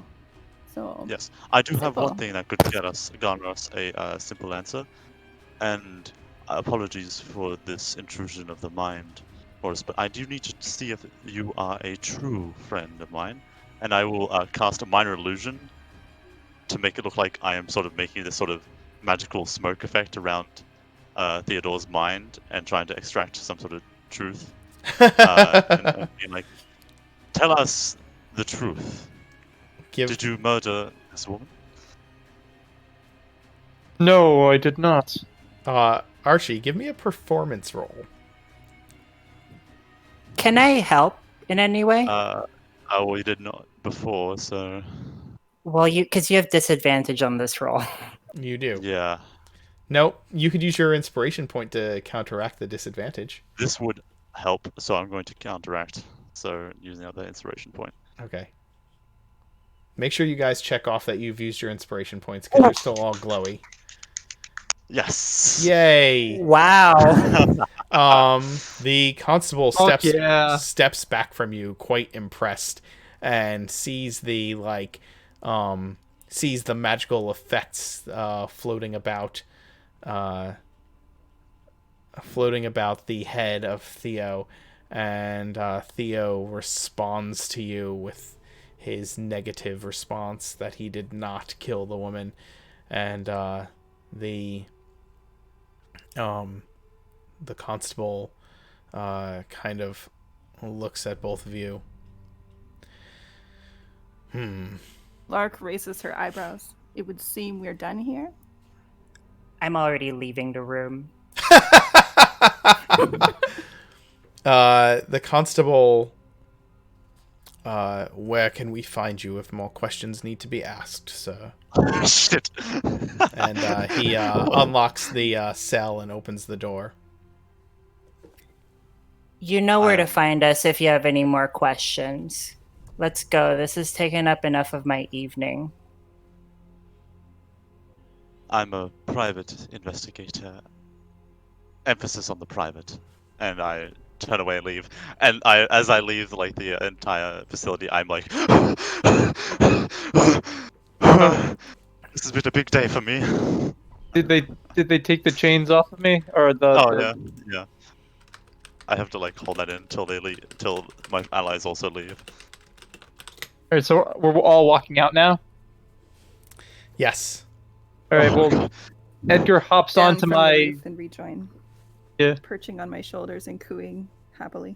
Yeah, and I'm petting Edgar, and I'm like, good, Raven, good. Just be sure, sir, if any more of these bodies turn up, you know who I'll be looking for. Actually, one more thing, Constable. Please tell me, who was that woman? We've been unable to identify her yet. Thank you, Constable. Have a lovely. Then I walk out. I say goodbye to Michaels. Like I point finger guns at him. See you later, Michaels. Michael tips his hat to you. Keep your nose clean, Master He's Dolga. gonna be so pissed in 50 minutes. And you guys get the hell out of Dodge before your trickery comes undone. The chaplain's gonna like show up an hour later and gonna be like, "What did you need me for?" And oh, don't worry, it was taken care of. The smoke and all. Smoke? There's no smoke in Zone of Truth. What? Oh boy. I didn't say it was Zone of Truth. I know that. It was Zone of Truth. Yeah. I've never heard of smoke in detecting any kind of magical thoughts or. And the sergeant's gonna come back at that exact moment and be like, "That motherfucking delinquent charmed me!" Yeah. God. We need to get out of Dodge. So And what about it? So now here's the question we must ask: do we head back to the mansion, or do we go to the bar, the whatever Whiskers? Well, I feel like what's at the mansion that would possibly be helpful at this point? Well, no. The reason why I'm saying that is because we just got caught by the police, and I don't know what time it is. oh, it's like probably close to I'd say like 9:30, 10 o'clock at night. Do you think the bar's open right now? It's like Do you a guys good think time. a seedy bar on the dockside would still be open this late? Never mind. Sorry. I think it would just be starting. All right, then yeah. Let's You can clearly tell I don't go out for drinks, but yeah, let's head to the what's the name of the bar? Good mistress. The Whiskered Mistress. Oh, yeah, let's head to the Whiskered Mistress. Ask around. You say Come that to my eagerly. Yeah, because I mean, to be honest, I am kind of eager. Jesus, Theo, you just got out of jail. Yes, but the good thing is, it was not. They didn't put it on my permanent record. Max is confused because he thinks the reason you want to go to a bar is to celebrate getting out of prison. Oh no, I would never go to a bar to celebrate. Hitting me?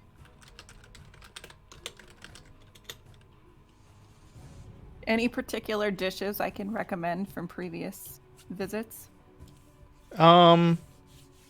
Again, this is like a seedy dockside bar that has been kind of built out of like they've rented out the front half of like an old warehouse on the docks and have built the front half into a bar. And the proprietor actually tells everyone that the bar is named after the cat. And they have like a old barn cat that they let walk all around inside the bar, that they named Mistress. And so yeah, that's what he claims the bar got its name from. So yeah, the foods, yeah, it's like meat pie, is like the only thing there.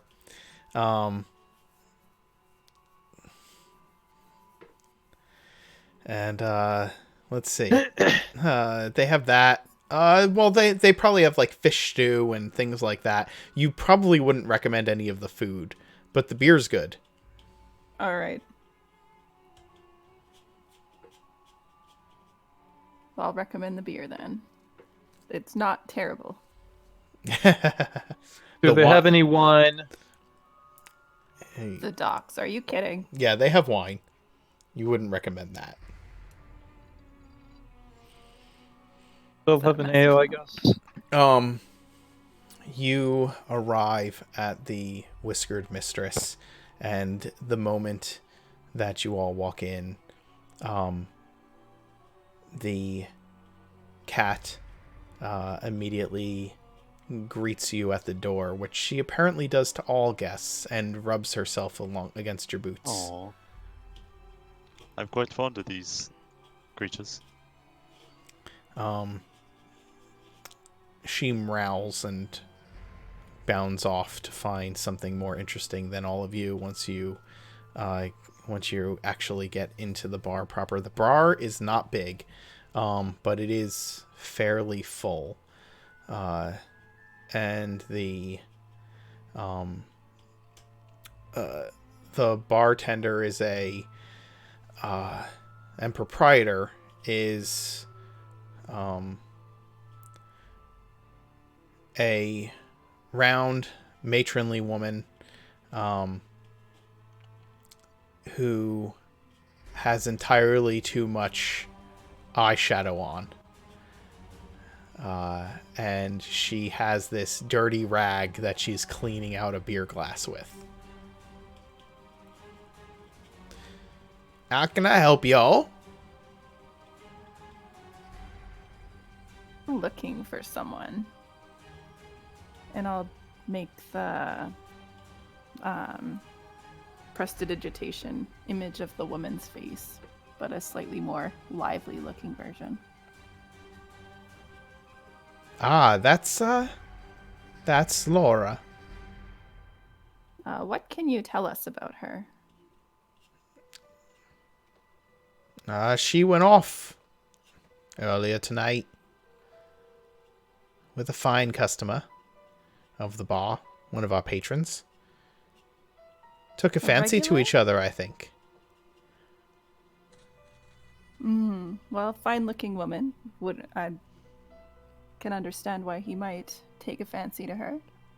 Aye, that's true. Can you tell us a little bit more about him? Sure. Looked like a soldier type. Does he come by often? Nah, he haven't seen him here much before. Had one of them Reddenburg accents. Tall man.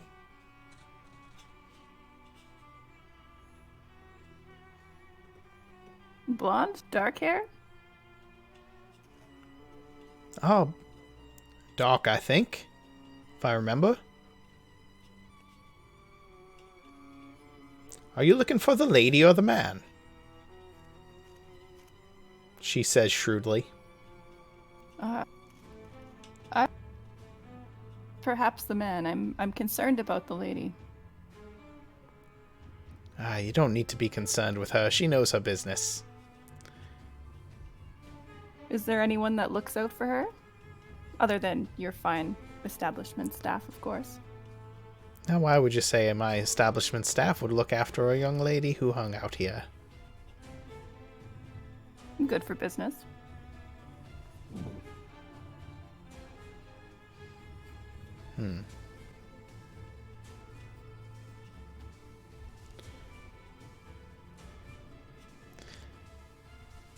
We look out for each other, sure.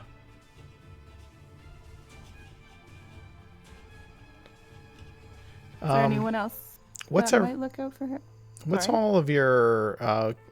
run through your passives for me real quick. Persuasion +7, No, your perceptions, your passive perceptions. +2. 10. Okay, so 12, 10. I What's think yours? my passive perception is 12. 12. Passive investigation 16. Okay, But I'm and- not investigating. Theo? 13. What's that? 13. Okay. All right.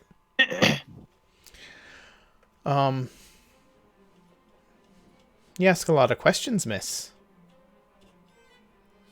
I mentioned I'm concerned. What makes you so concerned? It's just been a rough night. Give me a deception roll. Yeah, I would like to cast, like on my own, like going off around, investigating some of the areas to like try and secretly cast detect thoughts and detect the thoughts around of the bar. Okay. Okay. She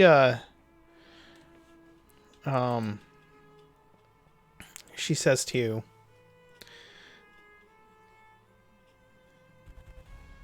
the girls here, they look out for each other. I don't think you have to worry about her. She's a big girl. She knows what to do. You start skimming the surface thoughts about you.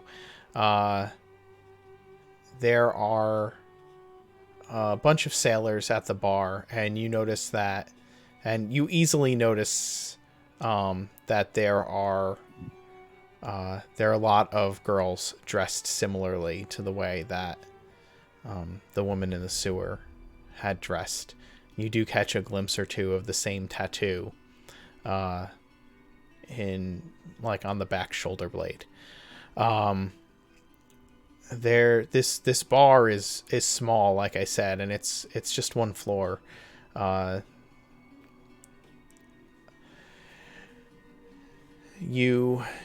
Okay, you're scanning the surface thoughts. What do you sense?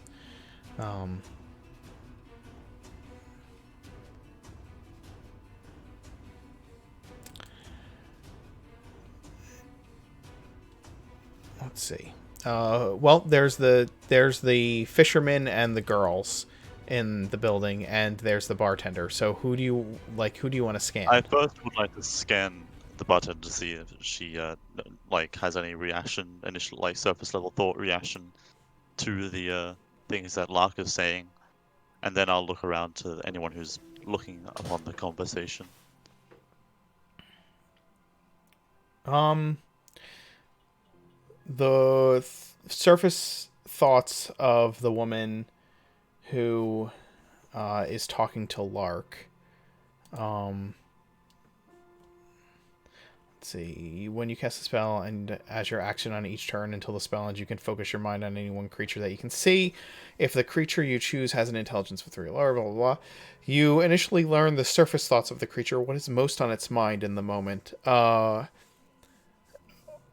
Why is this... You kind of get the, why is this uppity bitch asking me questions about my girls? That's the first... That's like the surface thought. Yeah. And yeah, so that's the surface thought you get off that, like, off of her. Yeah. I assume she just cares about her girls. I'm interested towards the fisherman first. Okay, and there are then several. the girls. Oh, there are several. And Yeah. do I notice anyone particularly glancing at the conversation, kind of giving an evil eye to Lark? Yeah, you do. Oh boy, yeah. I'd like to look upon their thoughts.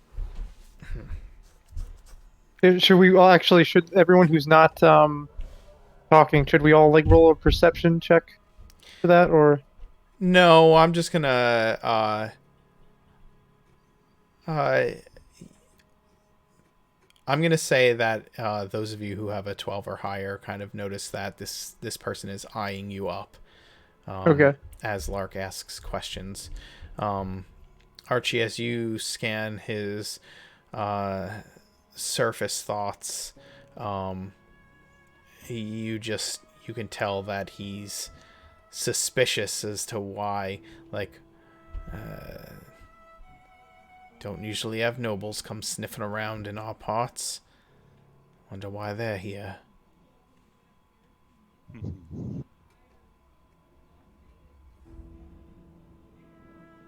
I will come back to him.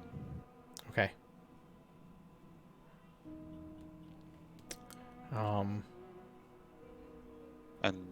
I'll just go to each of the girls, and if anyone mentions like why, like goes along the lines of like why they're asking about such and such. Yeah, most of the I will say that most of the girls are like either their thoughts are flirtatious or I immediately stripped off as flirtatious. yeah, they're either flirtatious that's the one. or like hoping hoping I'll get a good coin off this one, or looking at all of you, you get the impression that a couple of them are thinking that that maybe that one in the white has some coin to spare. Oh, yeah. So thoughts like that, but they do not seem like you're doing business with the owner, so they don't seem to be interested in you beyond that. Yes, Maximilian, you are intrigued by the business that is being conducted about you, as you've not had much luck in that area in your life. Paladin with the biggest quotation marks. Paladin. The If any of the girls try to shiv us, at least you already know that they have my attention. the bartender finally kind of says to you, Lark, if you ain't gonna buy anything, I don't know if this is the place for you. Our seats are a bit too for 30. myself and my friends. Yeah. All right, that'll be 2 coppers apiece. Done, and I'll add an extra 5 coppers for her. Thank you. For her company this evening. She Fine conversation. She takes the coins and pockets the extra 5 and drops the rest into a tin box and pours you each a mug of a very pale amber beer and passes them to you. Well, make yourselves comfortable, and if we can make you any more comfortable, let us know. Tell her, watch out for that. I'll try to persuade her, like, watch out for that gentleman. He's bad news. All right, give me a persuasion roll. Which gentleman? You The point to one Archie? No, the one that came by and... Persuasion.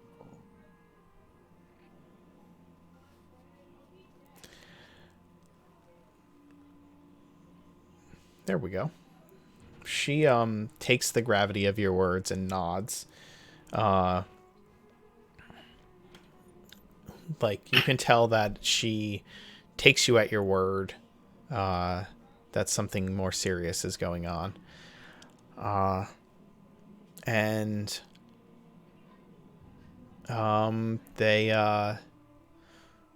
someone, you guys, are you taking a seat somewhere? What is your plan from there? You just bought beers. Perhaps somewhere with decent vantage. I don't know if you guys were heading towards the fisherman. Yeah, I on the cusp of like my spell running out, I think I'd head over to the fisherman and nervously ask, excuse me, have you heard any information about this woman we're looking for?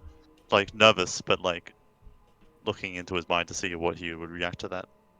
How would he react to that?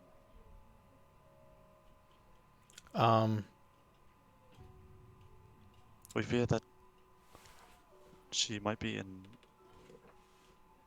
disastrous trouble. Look, if you think if you think something happened to the girl, you should just tell us. Stop all this tiptoeing about.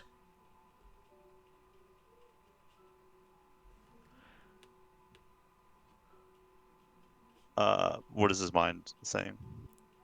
The same thing, probably. Yeah, the same thing. There's a strong sense that he doesn't like that you're being so diplomatic and also wearing a mask. Yeah, go ahead. I twist my neck a little bit to the side and then like give it a firm sort of crack. Alright. And I lean forward. We think she might be the victim of a murder. We're not sure that it is her who was murdered. But we know that the person who had dealt this could go on again and again. He narrows his eyes at you.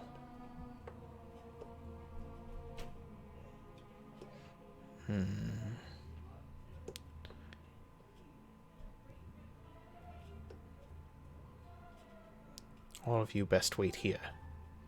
And he leans over the bar and waves to the woman behind it.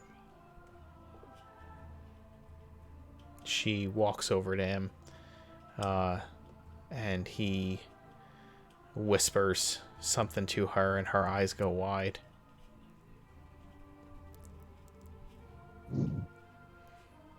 I stay by the table that he was from. Okay. Like he walked over to the bar and leaned over to speak with her. Yeah, but like I remain at the table that he came from. Okay. Yeah.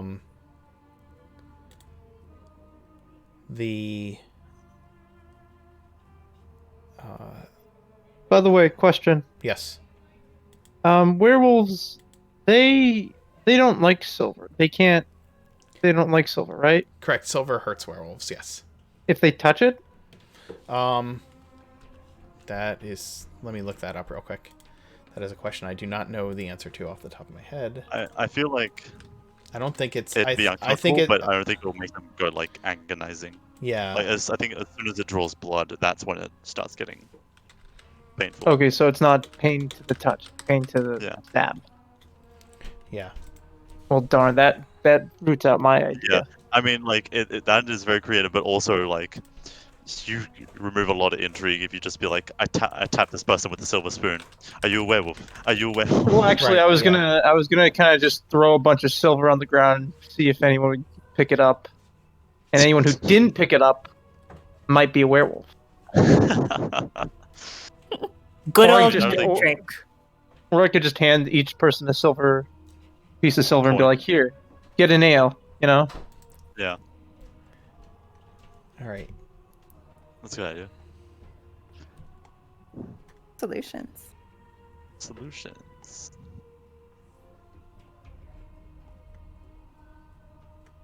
But alas, my mask idea. my mask is not a kink. Yeah. And as far as I can see, they just have resistance to... they have damage immunities against things that are not silvered. Against weapons that are not silvered. Unless they're magical Okay. weapons, obviously. Yeah. But otherwise, they have no, like, a reaction to silver. Okay. So, yeah. Excuse me. I So- cast a message to everyone. I think my detect thoughts has finished Okay.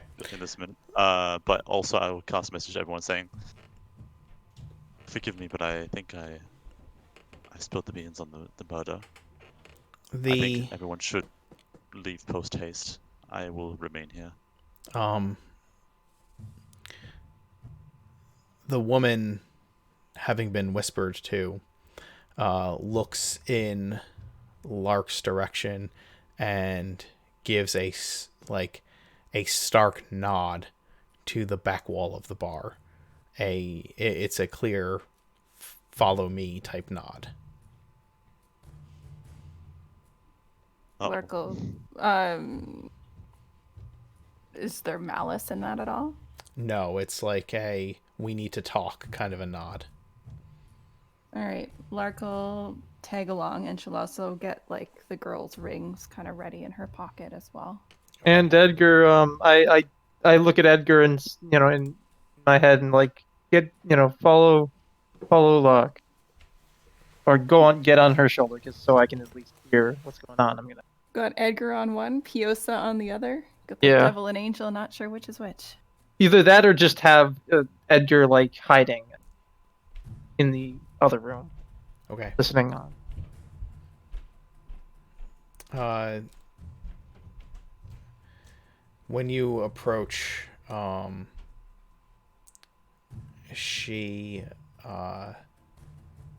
she comes out from behind the bar, and there's like a wardrobe without doors, right? That have like a bunch of sailors' coats and stuff that they use for just like a coat rack inside the bar, and she like bumps the wall next to it with her elbow, and the thing pops. The back of it like pops open from the wall, and she holds it open just enough to invite you all to kind of like slip inside, Lark will do that. or whoever went up there. Is someone gonna get Maximilian? I think Lark is the only one. Okay. Lark and the pets. Lark, if you Yeah, and the pets. once you go Archie? Yes. Archie, are you coming also? I sent you a message. I think you can reply to it if you would like him to, but he will not intrude. Lark will invite Archie because Archie's got their confidence now too, right? Because he shared the information with them. Might as well. Okay. Perhaps. Better not to go completely solo either. Okay. So the two of you make my slip. way. The two of you slip in, and she slips in behind you. And there's like a handle on the inside of it, and she pulls it shut, and you hear it latch. The hallway that you enter into is, well, the first thing, you enter into a room that is kind of a dimly lit, with like hooded lanterns, so that there's like a warm, almost reddish glow in the room, and the room is filled with couches that are a bit nicer than what you would expect in a bar like this. There are and there are people sitting on the couches, interacting, but modestly. But she leads you down a hallway. She has you follow her down a hallway, behind like a beaded curtain. As you go down this hallway, you can hear things in the rooms, branching off of this hallway, and she walks to a very last room and opens a door, and inside is an office, and she kind of motions for you to enter the office. She hasn't really said a word. Well, Lark will continue and nod, understanding.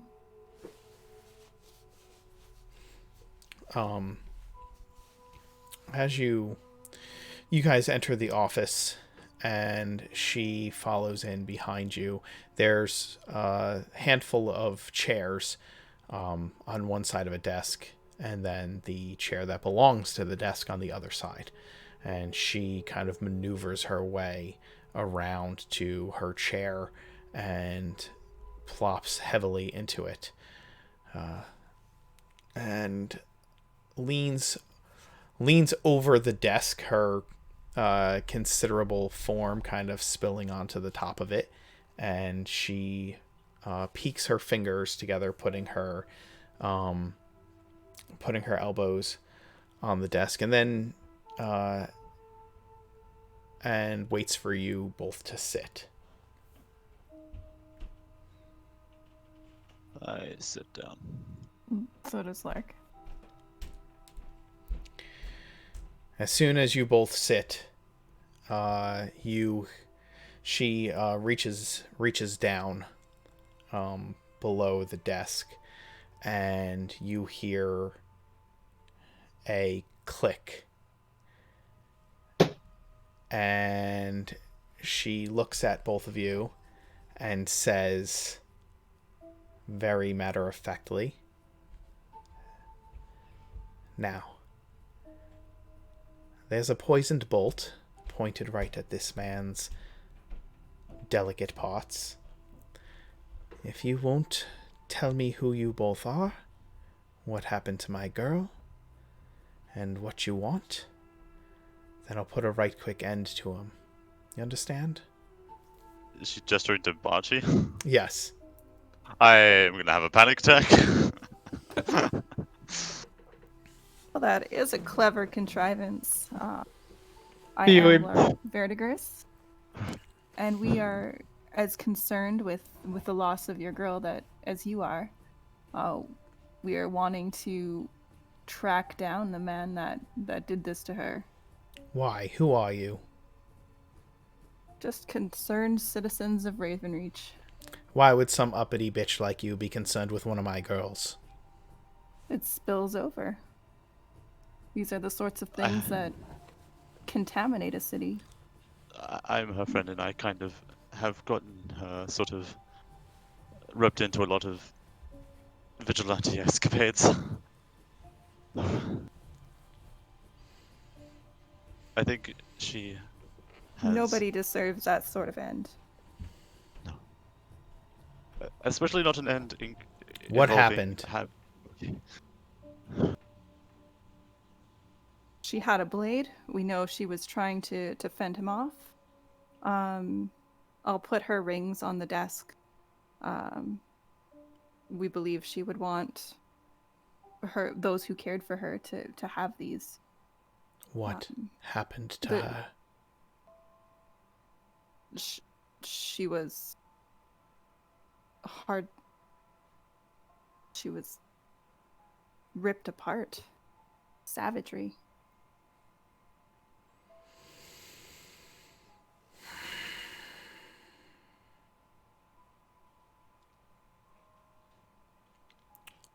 You hear something kind of unlatch from under the desk, and she brings her other hand up and clutches the rings, and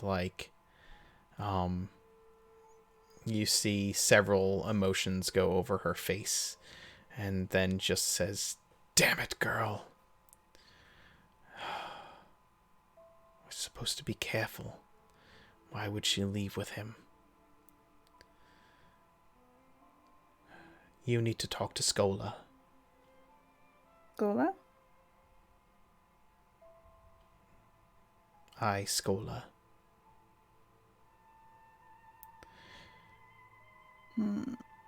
She's really in charge. In your establishment, or? More than that.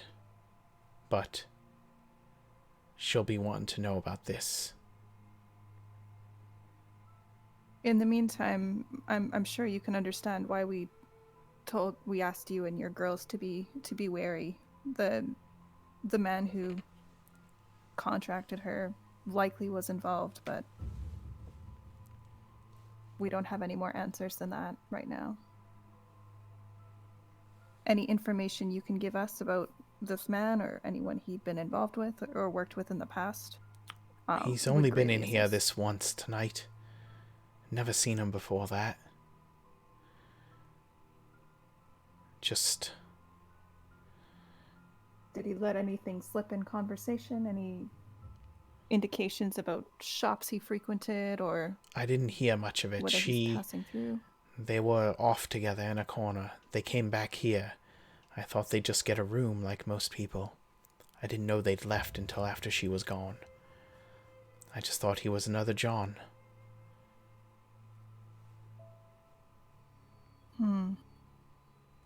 Well, it would definitely serve to be extra cautious these days, and make sure your girls stay to rooms here for the next while at least. We'll let you know if we clear the threat.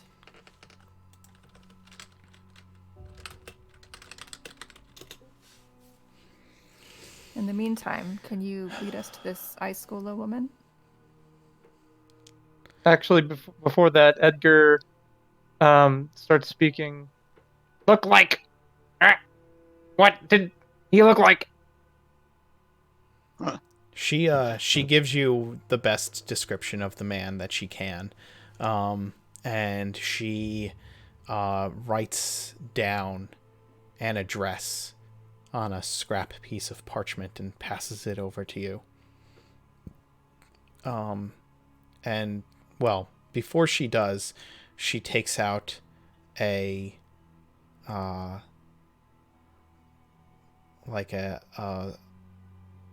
wooden stamp, and she dips it in some ink and presses it to the parchment, and you see the same symbol that is tattooed on the girls, stamped on the parchment. Take that to that address. She'll speak with you. Tell me, who are you? Verdigris. I still don't understand why you care. What plot do you have in this? Nobody cares if a whore dies. Not someone like you. They have dreams as well. I care about dreams. Oh. I don't see any reason not to trust you further. You've been right honest with me. Go. I need some time here. Thank you again, ma'am. Stay safe. You'll find me husband right outside the door. Knock 3 times, he'll let you out. Alright, so I'll nod at Archie to make sure he's ready to stand. Am I still? No, you heard her. You saw that Oh. she has both her hands on the desk. She's kind of clutching the rings very tightly. Okay. I'm going to need a minute. After we get outside the door. All right. I'm ready. And I follow. Lark will do the knocks on the door. Okay. You hear Can I secretly teleport um Mother into the corner of the room, a dark corner of the room, so she can spy upon them? Yeah. And report back what she hears. Yeah. Sure. Okay. The door opens and the sailor who you had kind of cautiously probed mentally earlier is standing on the other side of the door when it opens. You hear a click. You hear a click as the door unlocks from the outside, and he pulls open the door, and he is standing there with a heavy crossbow in his hands as you step out, and he lets you both out. I'll nod to him. He kind of gives you an eye. Good to see you folks take your safety seriously here.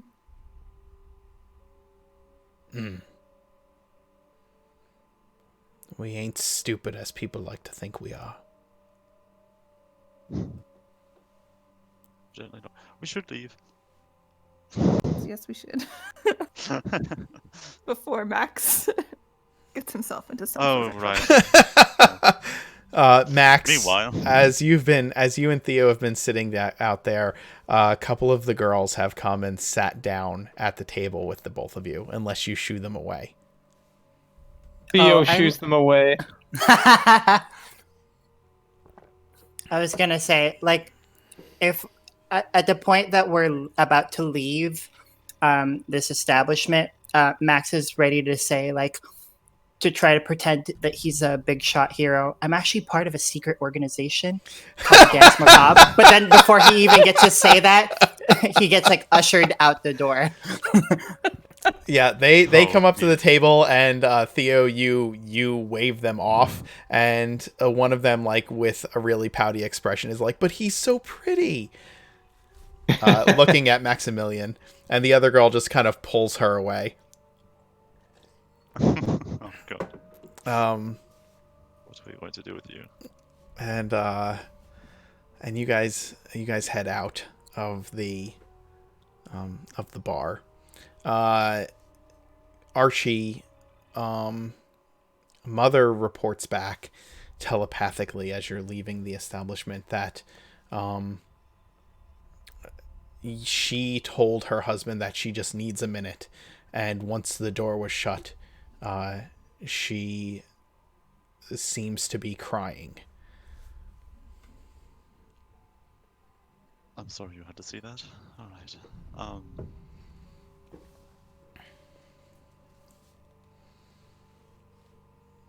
How long do you want? How long do you want Mother to stay there? I won't stop the party from continuing onward, so I'll only take her away once we start getting very far away. Okay. Yeah. All right.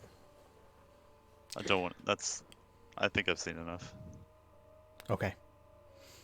Yeah. You.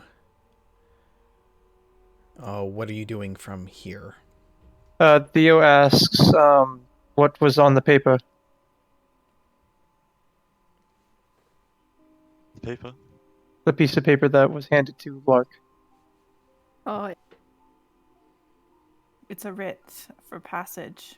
Yeah, there's an Me. address. There's an address on it. Right then. Well, It's where you were going she to be, didn't- I guess. I'm She sorry. didn't write the description on the paper? No, she talked about that with Lark at the bar in the first place when she talked Okay. about the guy heading off. So you were in the room when that description was happening. I don't know if you're if Theo was specifically listening to the conversation or not, but she talked about him being tall, dark hair, and then another country accent? Reddenburgh accent. And he looked like a soldier. Okay. Sorry about that. I missed that part. He Okay. carried himself like a soldier. And what was that name again of the lady we're supposed to see? Scola.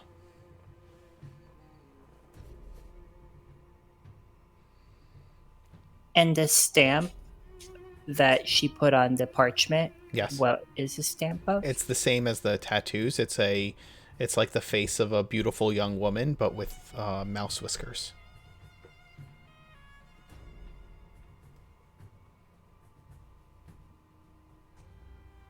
Shall we? Where head- rats, where rats, where rats, where rats, where the rats.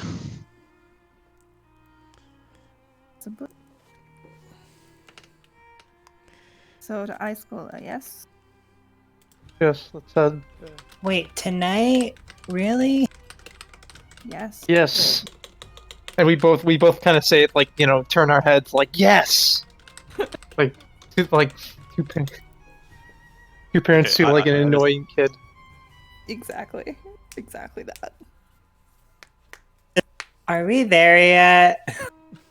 No. You had a beer, you should be fine. Yeah, but I like classier beer. Oh yeah, this beer tasted like water. By the way, Theo did not drink any of it. Okay. The beer tasted like water with a hint of beer flavor. Still better than the wine.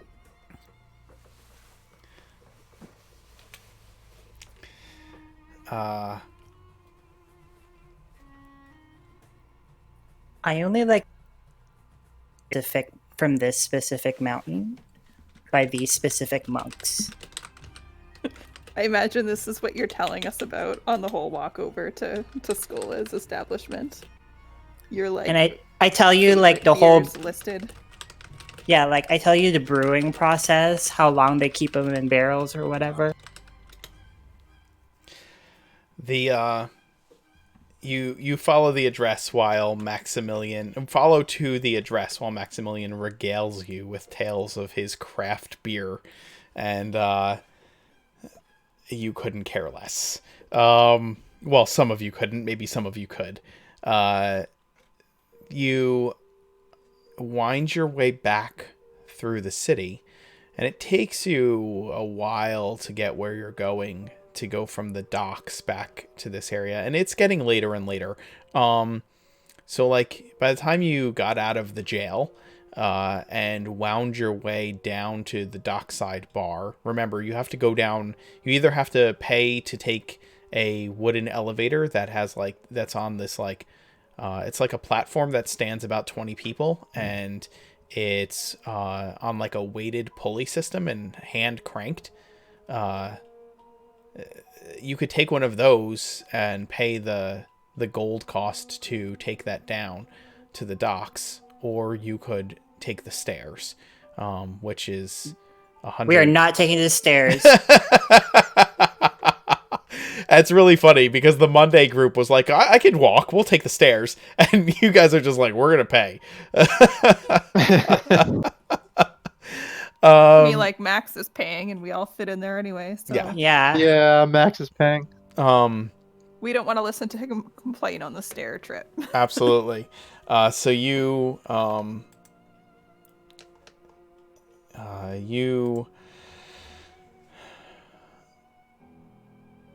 take the elevator back up, and you wind your way through the city. You know the street, and you find yourselves back in the theater district, back at the Poe Alley Theater. At least at the house, so like the Poe Alley Theater is this huge building. You find yourself at the house behind the theater, right on the opposite side of the alley. Take it the place long since let out. Oh yes, it needs to be like after 11 at this point. Oh. You've had the grand tour of the city, it seems. Portions of the city. Indeed. Um, what should we do now? Suppose we should rap at the door. So the building is the house behind it is like a very nice like 3-story home, right? Like a well-built stone building with well kept, very well kept. And you can see that there's light within. You knock at the door, and you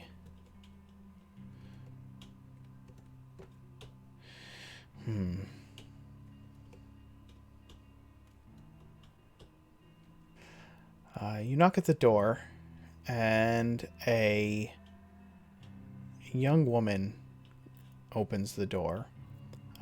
She is still in actor's makeup, and wrapped in a like a house coat.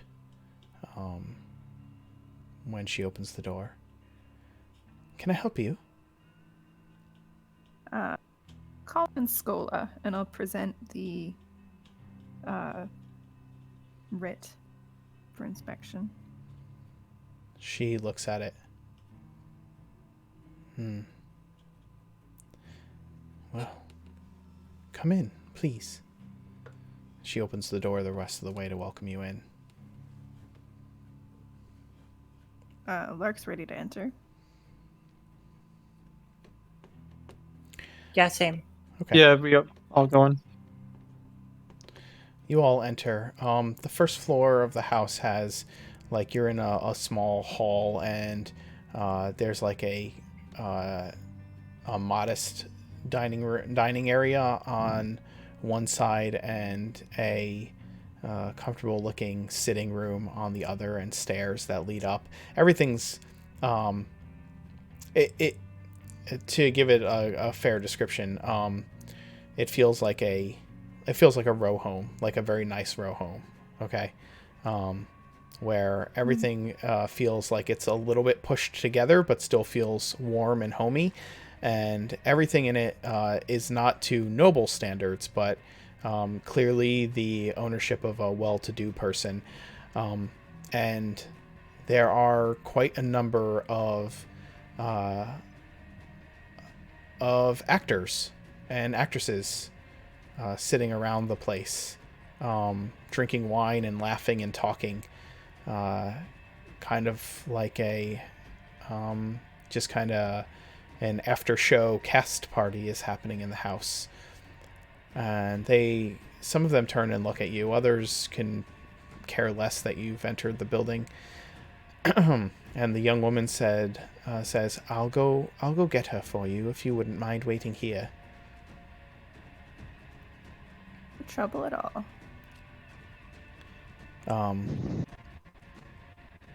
And she goes into the living room, into like the parlor area, to a elegant middle-aged woman,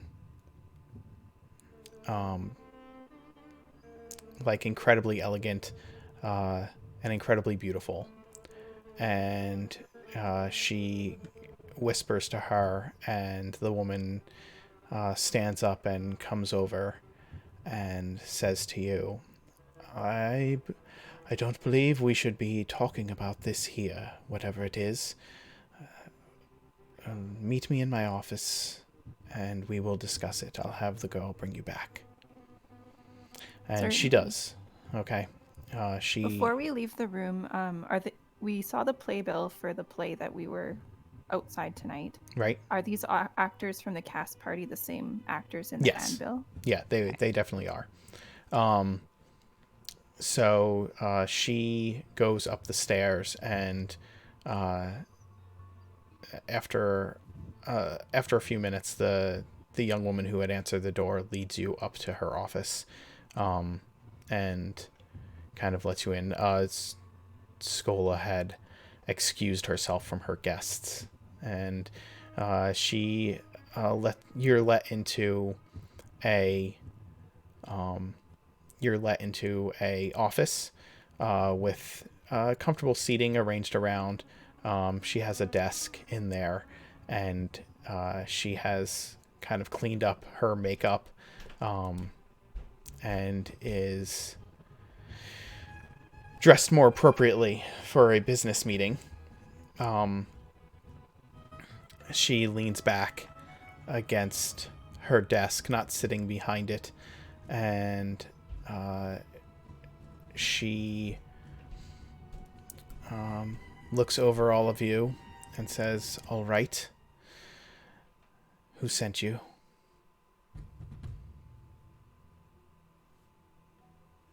Sent us? "Well, you came bearing this calling card. Who sent you to me?" Oh.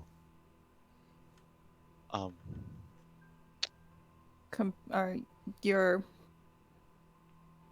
The proprietor. comrade of in business sent us this direction because we discovered a concern that affects her interests and yours when one of her doxies was found murdered. So we thought perhaps you might have more information to help us root this issue out of Ravenreach. She crumples the paper in your hand and throws it down on the throws it down on the floor. "Son of a bitch.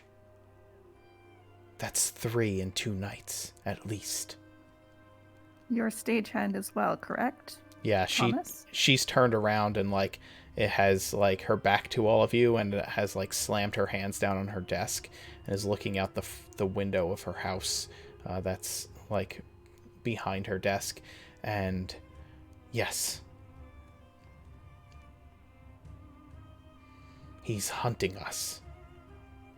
Seems to be quite a grudge.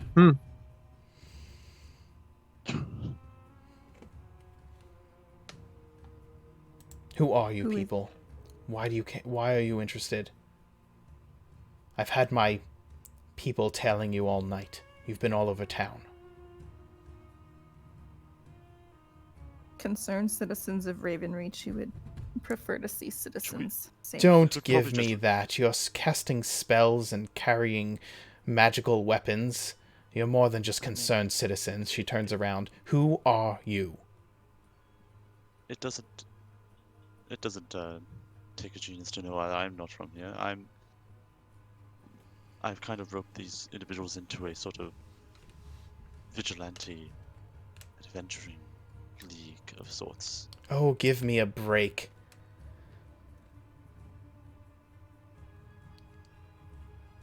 As All I that. Is that so Sorry. hard to believe? Go maybe ahead, not. sorry. Maybe not.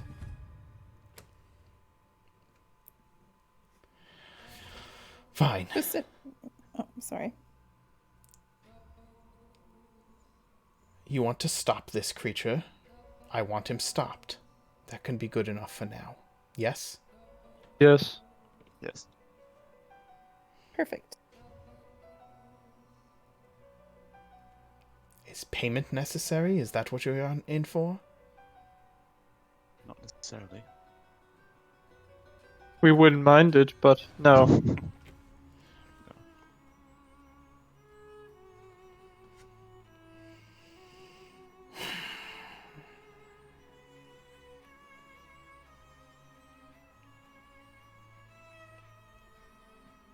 What happened to the girl? She was murdered. The sewers. All her limbs were there, unlike with your stagehand, but her injuries were very similar.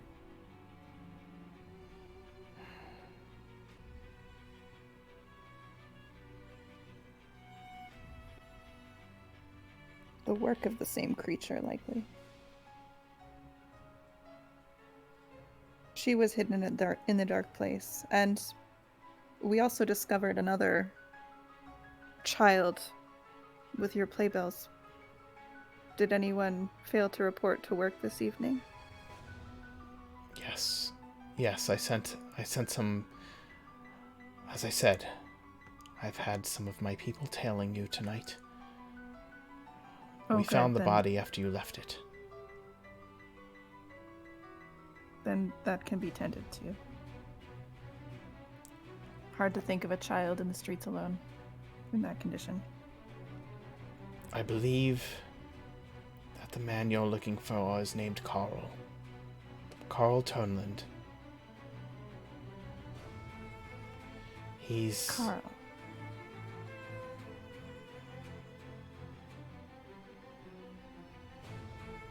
Yes, I believe he may have a reason for hurting me. Do you know the reason why?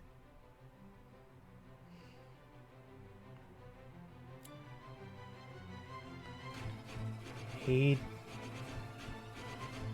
doesn't handle rejection very well, I don't think. So what's Is- her name? Carl Bowens? Carl Turnland. Oh, Turnland. Okay. I was like, wait. Is that really it? Rejection? Rejection as an actor? No. My affections. And this man is willing to murder your own employees. Just hurt you. I fear that I rejected him because he had ambitions after my business. Dangerous sort of lover to take. Indeed. It seems your instincts were correct. He is a merchant of some renown in the city.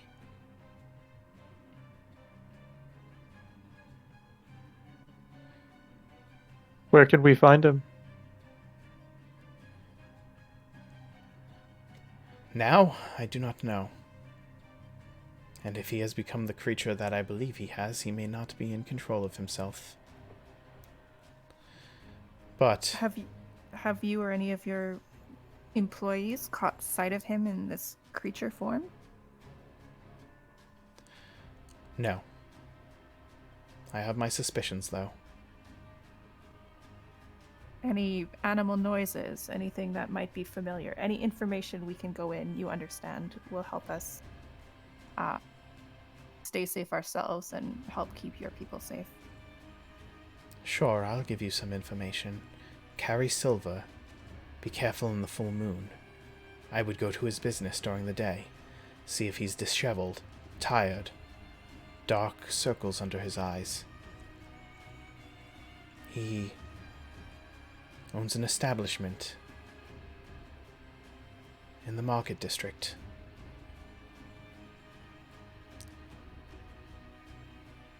A jeweler's.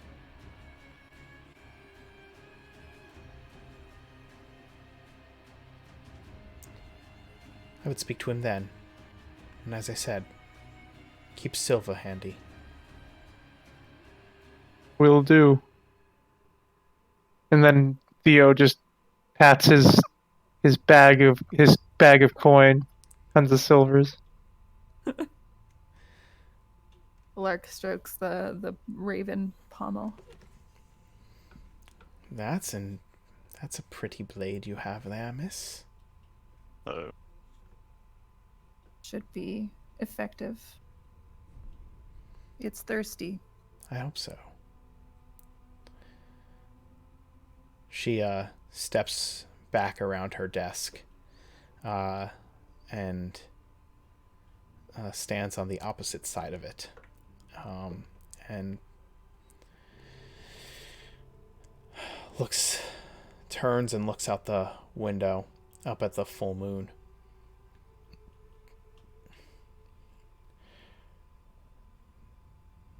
Well, I hope he's done for the night. I've called my I- people in. They are behind locked doors. That's not good for business. I would have this danger removed. I think you would as well. We will. I would consider it a great service. You have not asked for payment, but were you to assure me that the rest of my folk would remain safe, then I would be in your debt. And that is no small debt.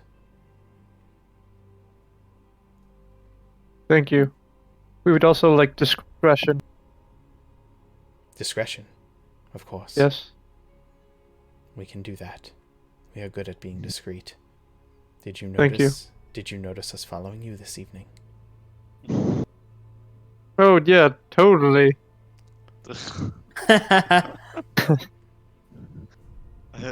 Not particularly, honestly. No. I thought we would have lost you when we went in the sewer, but... I mean, yeah.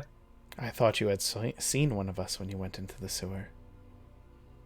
At least, he thought he was seen. Oh, yeah, we definitely did. For now, keep up your guard. We can't promise anything, but we will get word to you as some developments unfold and if we dispatch this creature.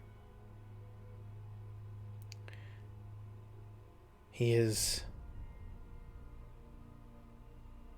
going to be different than you would expect when you see him. We have no doubt. He is What we do... Go ahead. Have you ever met or heard of Carl Turnland? Have you been to his establishment? Have No. we been to his establishment? He's a jeweler, right? He is a jeweler. No, if not. Has Max? I'll give you the address. No, this is not upscale enough for Max. Okay, that answers my question. Yes. She gives you the address of his jewelry store, storefront. It is simply Turnland's Gems, and she passes that over to you. I wish you luck, and I emphasize, go during the day, be armed, and be careful. He keeps at least one man on hand to protect him. And if he has mastered himself, he will be able to become aggressive at a whim, if you understand me. Yes, of course. Keep safe yourself and don't blame yourself for what happened. For a man with this nature, whether you'd agreed with his advances or no, he would have revealed this and hurt others. So do not blame yourself for what's happened. Oh, I don't. I blame him. And I believe that he is turned into this monster simply to hurt what's mine. Then we'll do our best to wreak your revenge. You have my thanks. And more. If you don't mind now, I have guests to attend to. And she kind of, gathers herself and turns around. I will see you out. Please. Oh. Since Okay. you are doing this for me, let me do something for you. It's not much, but it may help. And she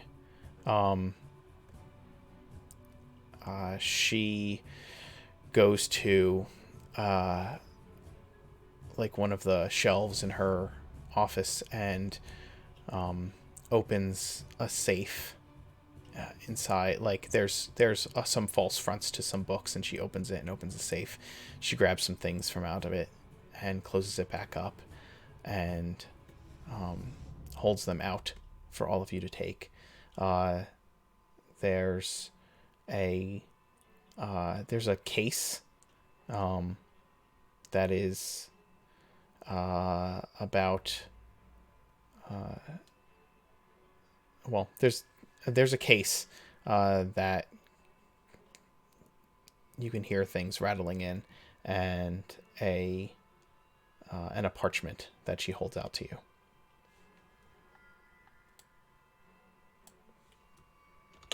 Piosa will swoop and accept it.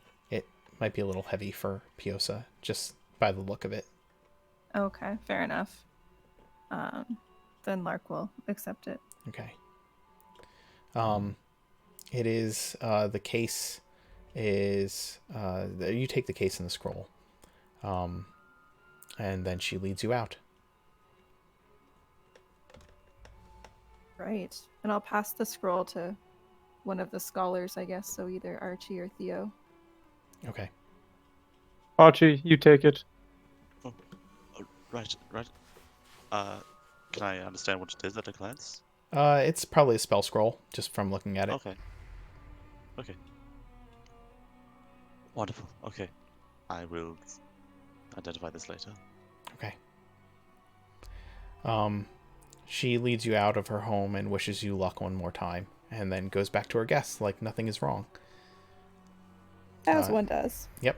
You hear her almost calling out and laughing as she shuts the door behind you. Give me perception rolls. All right. Any affliction on us? I finally get to burn my disadvantage. Yay! I got a decent roll. Clicking all God the damn it, things. Max! Well, Maximilian has disadvantage, so it's a 12. Oh, that's right, 12. Lark But is still. Lark is completely That was not unaware. great. Archie and Theo, as you exit the building, you see between two buildings across the street a pair of beady eyes watching you in the dark. Oh. Can I cast a message on them? What are you? Excuse me, can I help you? The eyes get wide all of a sudden and then duck back out of sight. All right. Human eyes? Beady eyes. No, Beady eyes. they Which were usually... Sorry, go ahead. they were reflecting light from the street lamps in its eyes. Oh, that's an animal. I say we go after it. That's an animal, but it was Human height? it was about 6 feet tall. 3.5, 4 feet. Could I summon dancing lights to be around it before it flees? I don't think I can summon it. Well, it already fled, technically. Fled, but Or yes. fled, yeah. Okay. You can attempt, but yeah. It's 120-foot range, dancing lights. Yeah, so if you send dancing lights shooting down the alley. To 60 feet, yeah. Okay. So just a chain of lights can stretch out up Sure. to 60 feet away from me. Yeah. You see, well, I'll say this. You see a large rat tail turn the corner at the back of the alley as you send your dancing lights out. That's how they've been following us. All right. That's curious. Curious and curiouser. So I will ask you at this point. I need to take a break. If you want to continue, we can continue, or we can end it here for this evening. But I leave it to I'm all down of for you. either. What's that? I'm down for either. But I think that's a good place to leave if anyone else wants to leave it there. I'm happy to continue, but I don't know what other folks' energy levels are like. I just have to go in an hour, so I have an hour still. I'm fine with continuing. Okay. If everyone Then else is. let's take a 5-minute break, and then we can get back to it for an hour. Okay? Okay. Fantastic. All right.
All right, we're back. Um, you you plan to head to Turnland Jewelers this evening? Mhm. It doesn't take you long to get there. The market district is not far from the theater district. You arrive and um, you arrive at a section of town, and there are the jewelers is connected on one side by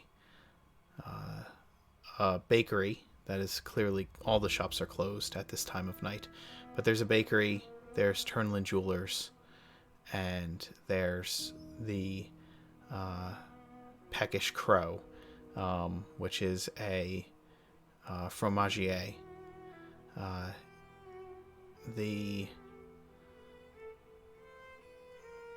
The fromagier's sign is that of a crow standing atop a wheel of cheese and pecking at it.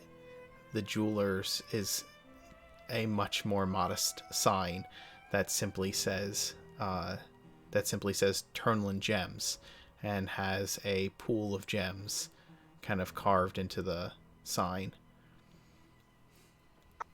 Is this the merchant district? Is it the kind of place where merchants, there would be a second story where merchants live above their own stores?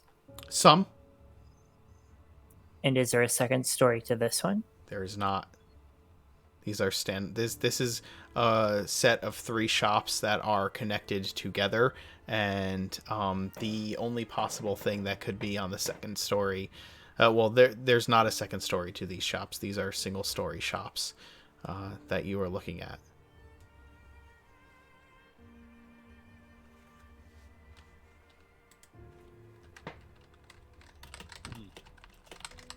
Anybody got a phone book?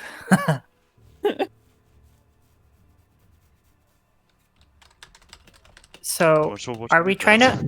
to? Are we trying to go to his house? I'm not sure. She gave you the It- address of his business. Yeah. She did But not not give you the his- address of his home. No, but it's a good start. Maybe we can find a way to get ourselves into his store. Possibly find an address in. Or other contacts. I mean, if he's a True. were creature, he may not be the only one. There's a As a sorry. go ahead. Oh, okay. As a juvenile delinquent, do I see any wards or traps, or can I roll for anything to see if I can break into this store without getting caught? Give me an investigation roll.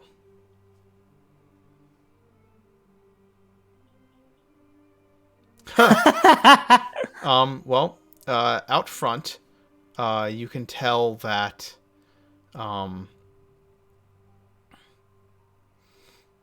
so the door is heavy wooden construction and has an iron and is like reinforced with iron bands and an iron there's like a cast iron grate over the window on the door. The building would be someone who was proficient with lockpicking might be able to unlatch the door. And Stretches fingers. as far as any kind of arcane intervention, you would not you don't know. However, there is an alley that runs along the side of the cheesemongers to behind the buildings.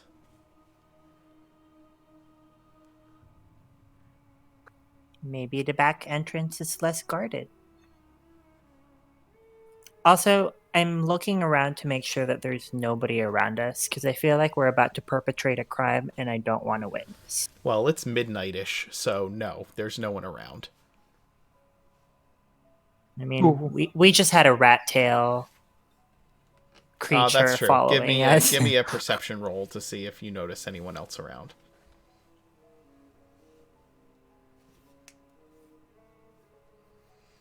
Not that you can see.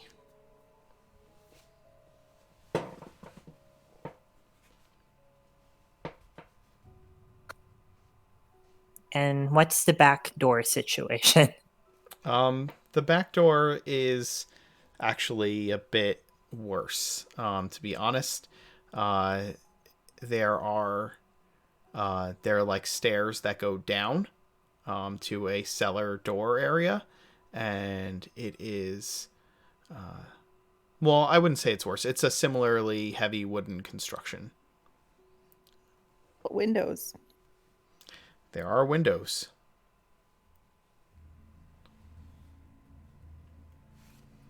I want to walk along the block to make sure that there are no witnesses. And if it's clear, I'll tell Lark she's clear to just Eldritch Blast the thing. Door or the window? Your choice. Can't we just break the window I think that's easier. and probably a I lot thought- less sound? I thought it had a grate over it. Oh, does he have a grate? The windows are like those lattice work windows. You know what I mean? They have like the Bars. yeah, they have like the diamond patterned bars. Oh, okay. I see. You know what I'm talking about? Yeah. Yeah. Okay. Then I guess breaking down the door with Eldritch Blast. Sure. We've not got witnesses. That seems like a good course of action. Archie, make an intelligence roll for me. Yeah, sorry, I'm a bit distracted at the moment. Let me roll that intelligence roll. That's a save. Whoops.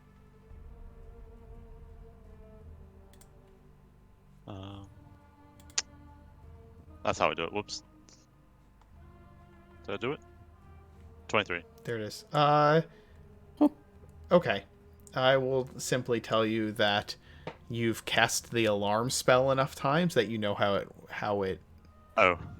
that it's probably common practice for businesses to have that available to them.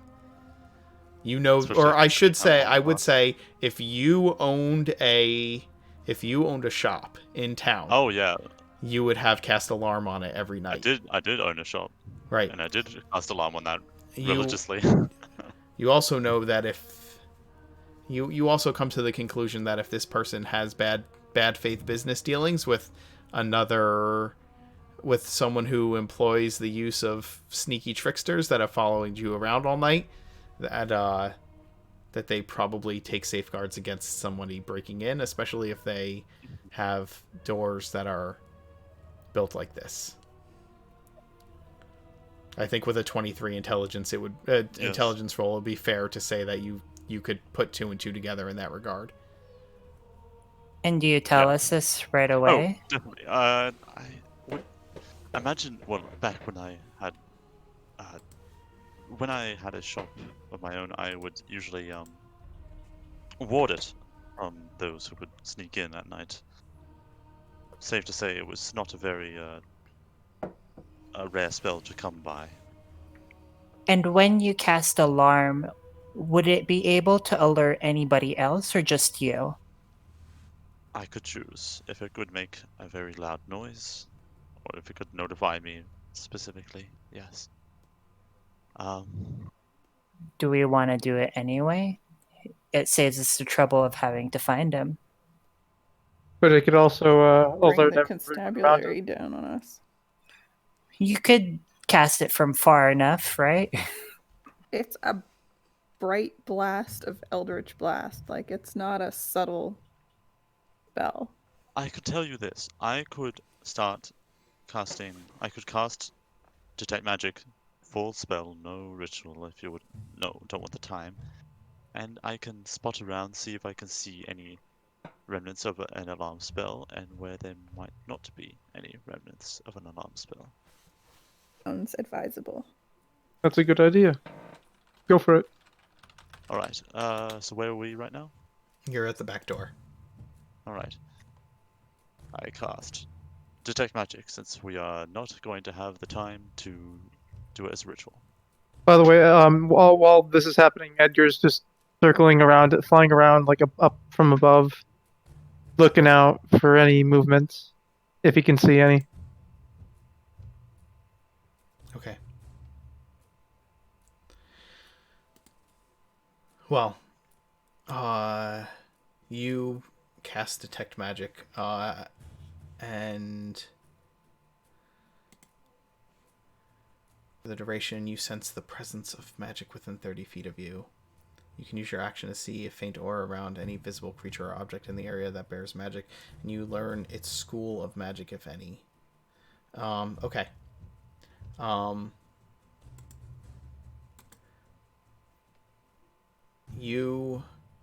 So the windows are there's no windows on the back of the building, right? The windows are in the front. Yeah. And they are lattice work windows, the two in the front, one on either side of the door. So they're double paned glass reinforced with iron bands on the inside, right? Or metal bands on the inside. They are not alarmed, and an Eldritch Blast would probably destroy them.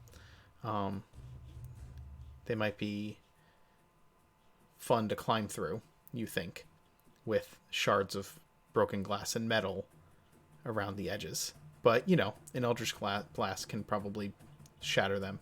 They are not alarmed. The front door and the back door are both alarmed. Or at least they have abjuration auras upon them.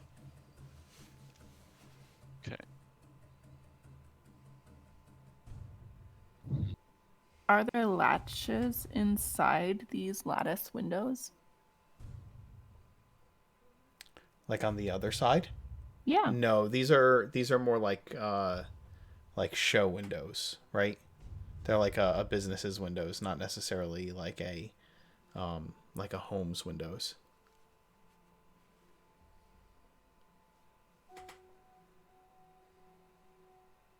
Alright, I don't have any way to breach that window.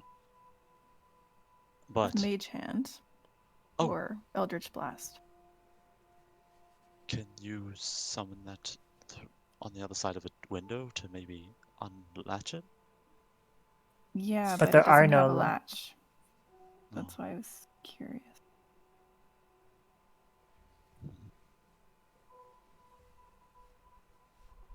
But we could use, I don't know. Do you have any things we can use to cut through the steel? I got a needle. That's about it, sadly. Here's another question for you, Archie. What would trigger an alarm spell? Would tampering with the door do it without making it look like it's If been you would touch the door, damaged? possibly. If you would even touch the door, possibly. But usually it's the presence of a creature passing into the area of the spell. And the spell could be... Does the spell look like it's cast around the door? Or is it coming from behind the door? The spell literally says that you can choose a door, a window, or an area within range that is no larger than a 20-foot cube. So Yeah. it is radiating on the door. Yeah, I wouldn't just not touch it in general. Well, my idea is we touch it anyway, and if a constable comes, we were just passing by, And if it's our guy, we don't have to go looking for him. How high is the window that's not warded? Neither windows are warded, and they're like, so they're like large. They're large windows, right? They're Like- meant to let in a lot of light to the shop. Hmm. Like They're- enough for a mannequin to be placed for display or something. Yeah, there's not, and they're curtained at the moment. But yeah, they're large enough that should you shatter one, you could probably try walking through it. But again, you would have to do so carefully because it would be Theodore, lots of sharp What if- edges. Get onto the roof and then blast a hole in the roof and then go down. I feel like that's probably not warded. we are And probably not going to also, be- we're going to draw a lot of attention to ourselves if we destruct private property, let alone public property.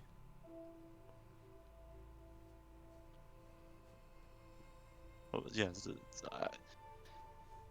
I feel like we've raised enough attention for the dance, for in one day. But I think Theodore, How's- you have an unseen servant, yes?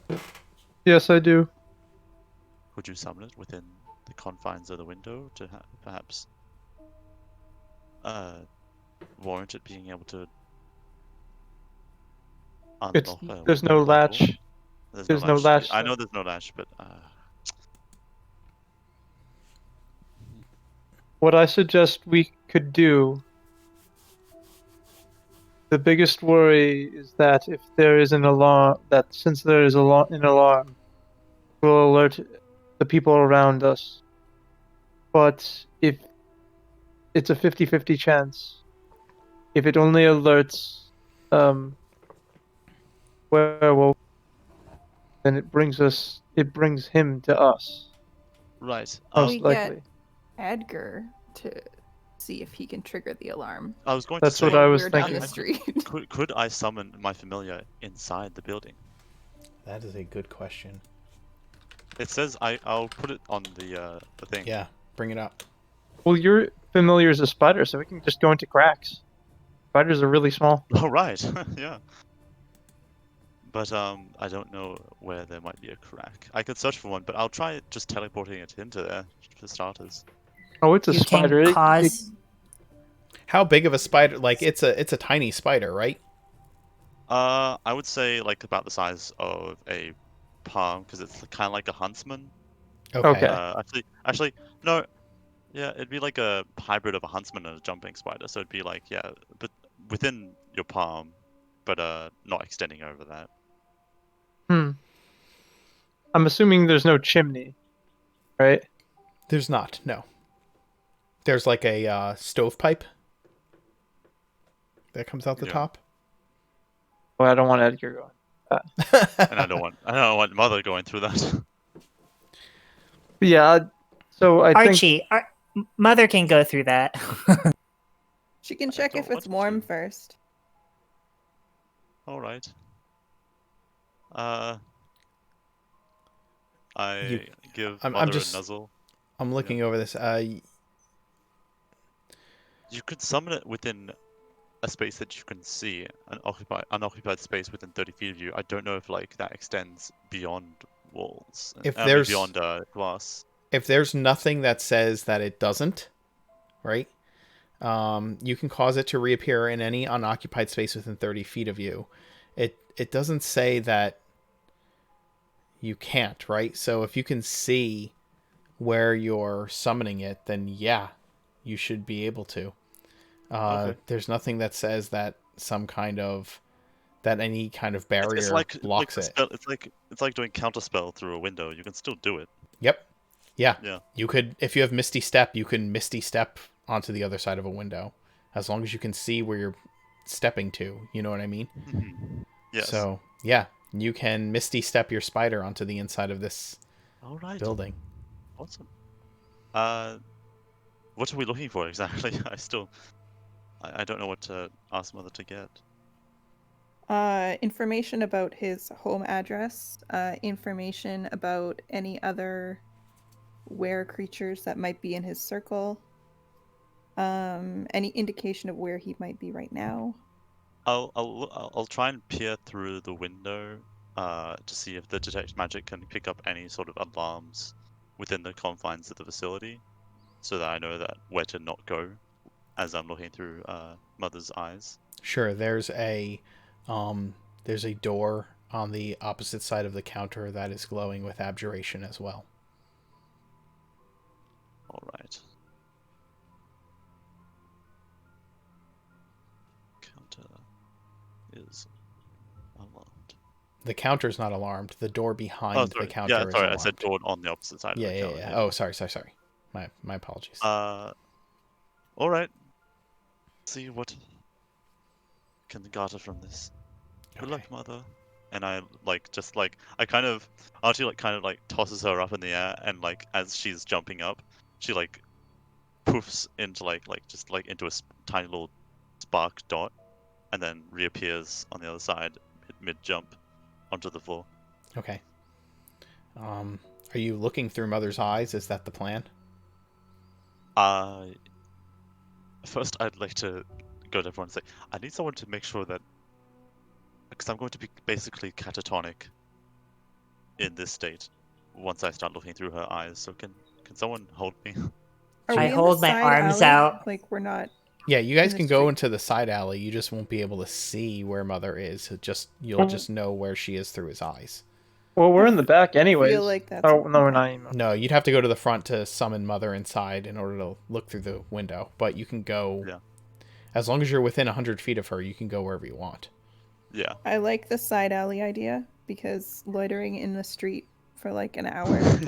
Okay. Yeah. Well, Not ideal. the side alley is on the, like, there's these 3 attached businesses, and the side alley is on the other side of the cheesemonger, right? So you'd have an entire business between you and the shop, but I still think that would be within 100 feet. I mean, If you're on the side all alley. Archie would have to do is say, like, because he can still talk while he's in Right. this space. He just can't hear anyone. He'd probably just be like, okay, I need to get to this side of the facility, and someone would just have to carry him, That's fine. or he'd have to blank out. Right. Yeah. We can go That's to the basically what he's back if asking. you like. The back Okay. is safer. Yes. I just feel like the Yeah. front is not ideal. Yeah, that's definitely probably a not. good idea. All right, Okay. so you have Mother scrounging around inside the jewelers. Do something smart. I have a familiar link to my D&D Beyond thing, so I can roll stuff like investigation through her, I think. Nice. Unless, yeah. Okay. I mean, like, if I'm through her eyes and I'm controlling her, or kind of like having her do It things. uses your you would use her senses, like whatever her Yeah. type of vision is, you would use that, but you would use any of your mental faculties. Okay, yeah. Yeah. She has a dark vision of 30 feet and a passive of 10. Okay. Alright, I'll just have her go around most of the drawers and sort of open pages if she can find any. Just rummaging around might take a while, but trying to find any sort of. Okay. What was it that everyone asked for? Any signs of his address or any business or any associates that might work for him. Any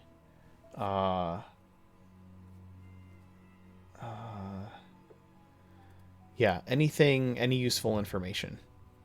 Yeah. Okay, give me an investigation roll as Mother roots around in various drawers and whatnot.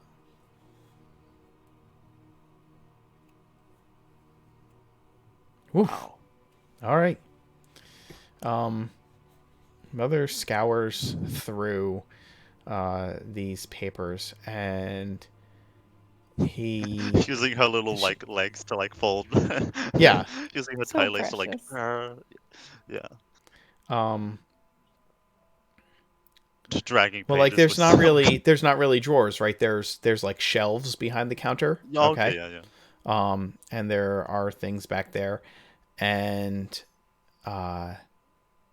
she finds most of what's back there are blank parchment and like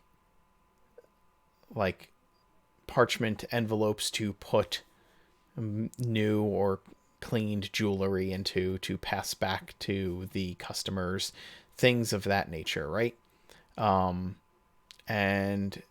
then she finds something tucked under a box, okay, like a lockbox. There's enough of it sticking out that she can kind of web it and pull it out, right? Yeah. And it's a letter with an address on it that is not the address of the business. Oh. Um, Can she use a? Has it been opened? it has, and it has been opened, and the letter kind of sticks out of the envelope a little bit. Struggles to get the letter out, using her fangs to grab onto it. Okay, she pulls the letter out, and the letter is a single small piece of parchment that fits right into the envelope. It's not folded or anything. It's like a half sheet sized piece of parchment, and you can read it. It says, Carl, for the last time, I have told you that I am not interested in a partnership, either personal or professional. You continue to put pressure on me, and yet I have made my intentions clear. You are no longer welcome in my home, and I would appreciate it if you would stop coming to the playhouse every night. You are an altogether repugnant man. I tire of your ceaseless badgering and the pressure that you put upon me and my cast. If it happens again,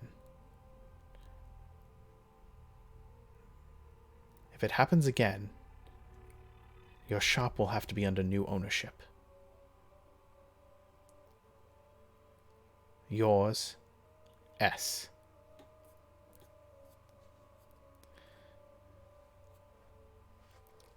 She did threaten with violence, but yes. Alright. Evidence towards... With an address. Yeah. An address. Was this delivered to an address? Yeah, there was an address on the envelope, like I said, that Oh. was not the address of the shop. Oh, yeah. Yeah, okay. What is it? It's an address that is actually it's actually here in the Merchant District, not far from where you are. Maybe 3 or 4 blocks away. Ooh. Okay. I mean, it's a loop nearby. Man, if we tripped an alarm, that would have been bad. It depends how receptive he is in his form with the full moon. I just give everyone the address. And I suppose just do another cursory glance along the back shelves of the thing to see if there's any sort of like reliquaries or iconography or anything that's like personal, like personal belonging, or anything that might look like he didn't own, like something belonging to one of the girls. Not that you can see, not here. Yeah. This It's a bit too much for me to ask, really. this letter, there are signs that it is like often taken in and out of this envelope. there's like bends in the corners of the paper, and Oh man. you know what I mean, Yeah. like it's been worried over or obsessed over. Like it looks it the parchment looks worried. You know, it looks like somebody's taken it out and put it back in over and over and over again. Yikes. Okay.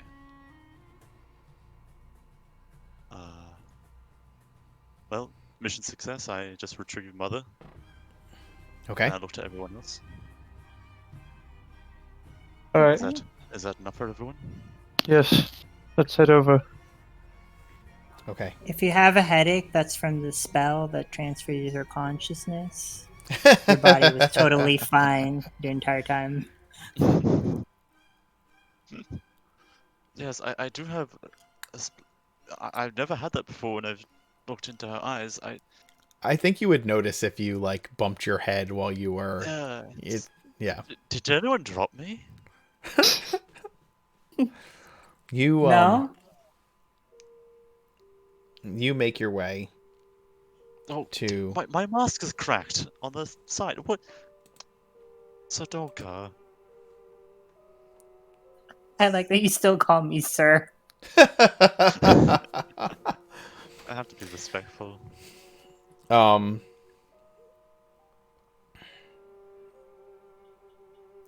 sorry, I interrupted your train of thought. You head to the address on the envelope, not far from here, and it is a gated home with a yard.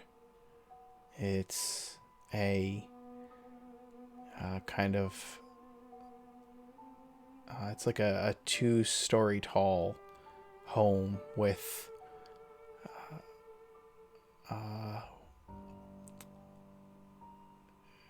it's like it's a dark building. It's a 2-story home with a 3rd-storied kind of I don't know how, almost like a tower. Think of a Victorian-esque stone Victorian stone, but made of stone rather than, siding. It's dark and foreboding looking, and there are no lights on in the home.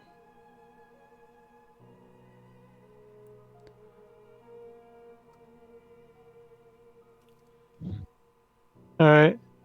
Should I do as Can I look through the windows? Yeah, you move through the gate. Are you moving through the gate and into the yard? It is gated. Yes. Okay.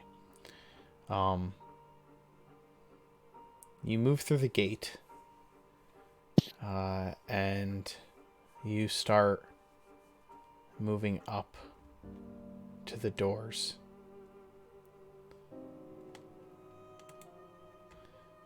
You peer through a window, and you see a living room in the window, but the furniture has been torn and tossed about. You see that the curtains are hanging in tatters around the window.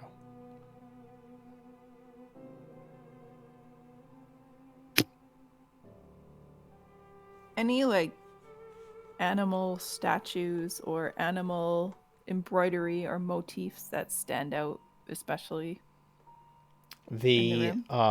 In the living room, no, but the stone steps leading up to the door, there are stone wolves carved into the like the pillars at the end of the steps, at the bottom of the Fresh? steps. You can't really tell. They're They made don't of have, stone. like, They don't lichen have on it or anything? they don't have any signs of age on them. I'll say that.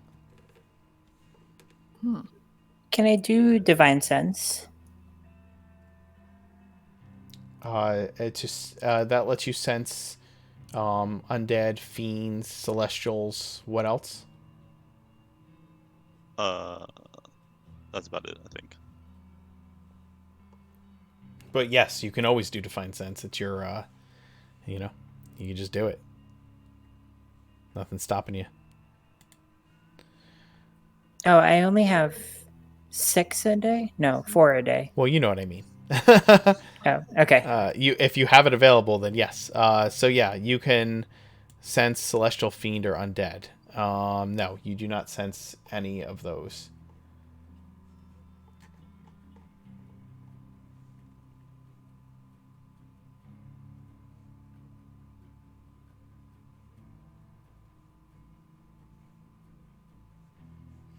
Okay. There's a chimney, right? I mean, should I There just is a use chimney, whatever- yes. I send Edgar through the chimney. Okay. Even blacker than before. Fine. Alright. He flies through. And finds his way into the second story fireplace inside the master bedroom of the building. Oh, the master bedroom. Yes. Does he see any one there? Does he see tails? Because I'm looking through his eyes, so I'll try to describe as much as possible to the my friends. Yeah, there is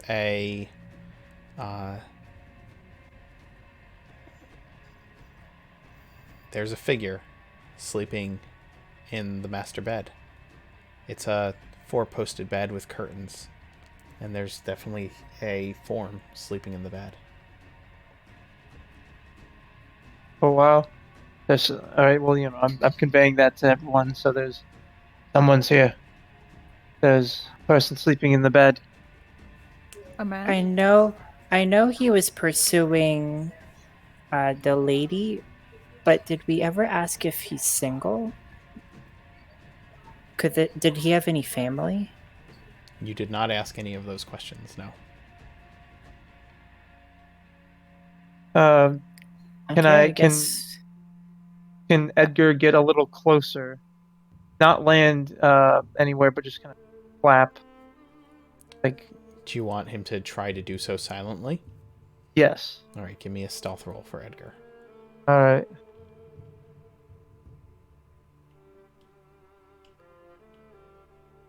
I guess I just do my own stealth then. No, you would roll for Edgar. Let me see. He has a +2 dex. Yeah, where's a raven?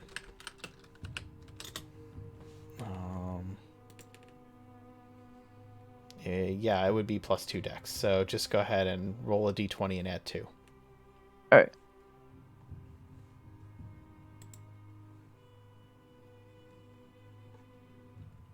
Oh yeah. Wow. He kind of Edgar like has swooped down the chimney and into the room, and he flaps his wings once or twice to get some air beneath him, and then just kind of like hovers down closer to the like swoops down close to the bed.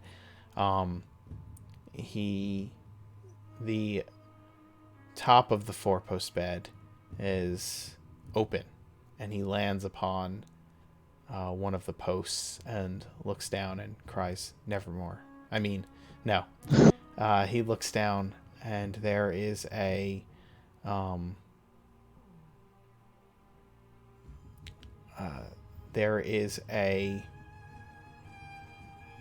short, fat, balding man with thick black hair around his ears and around the back of his bald pate that kind of hangs limply against his neck, and black mustache and tiny little beard on his chin. and he lies snoring there in his bed. Is that the description of the guy we're looking for? Did have black hair, right? Yeah. But this definitely not a soldier. Give Well, me a perception roll for Edgar. And are you looking through his eyes? If you are, then it would use your Yes. perception. Yeah. Okay, I am looking. Oh, let's see. Edgar did a great roll. Let's see if I can. Yay! Oh, hell yeah! High rolls only tonight. Edgar can clearly make out that the man's fingers are stained. There are some kinds of dark stains upon his fingers.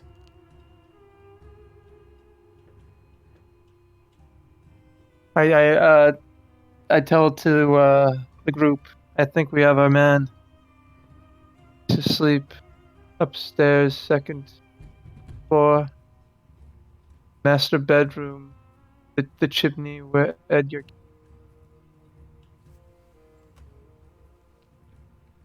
I believe if Is there an angle where we can be that I can see him through a window? No, he's up on the second story. So if you wanted to climb up to the second story, you could try.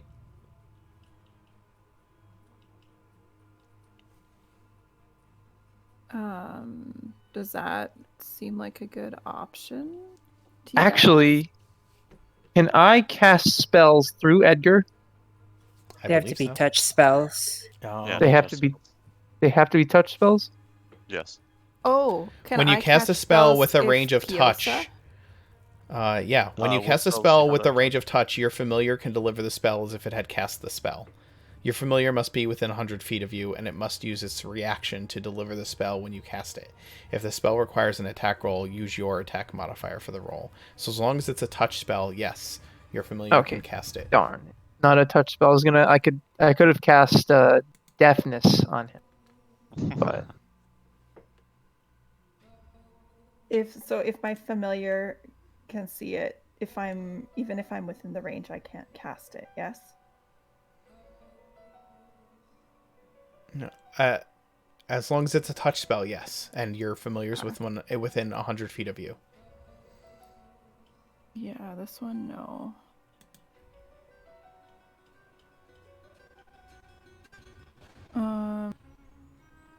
Is deafness can't be a touch one then for yours? not a Yeah. touchness. It's not touch. It's So- Okay. but it's an area spell. Right. So I can technically, if I know the exact area where it's 30 feet area. So if I know exactly where to cast it, it can be in it. So you could cast it on his windowsill. Or I could cast it, well, not in his window, so I can cast it right behind his where his bed would be. Let No? me see something else about. Let me read Find Familiar one more time. Right. You can move around the house to look at the windowsill and then cast Well, I don't mean like in that area, right? I can stop looking through Edgar's eyes and I can like, okay, I know what side of the room it's on. I know where chimney is in comparison to that of bed, and I can cast it on the wall that is touching the bed. Do you have to see the point at which you cast the spell? Silence. What is it? Throw the spell up. Blindness, deafness. Or blindness, deafness. Can you throw it up on?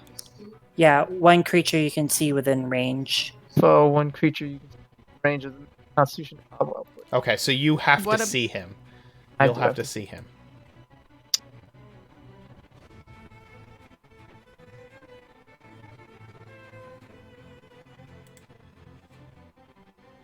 Well, I mean, this is kind of pass without a trace, so I guess.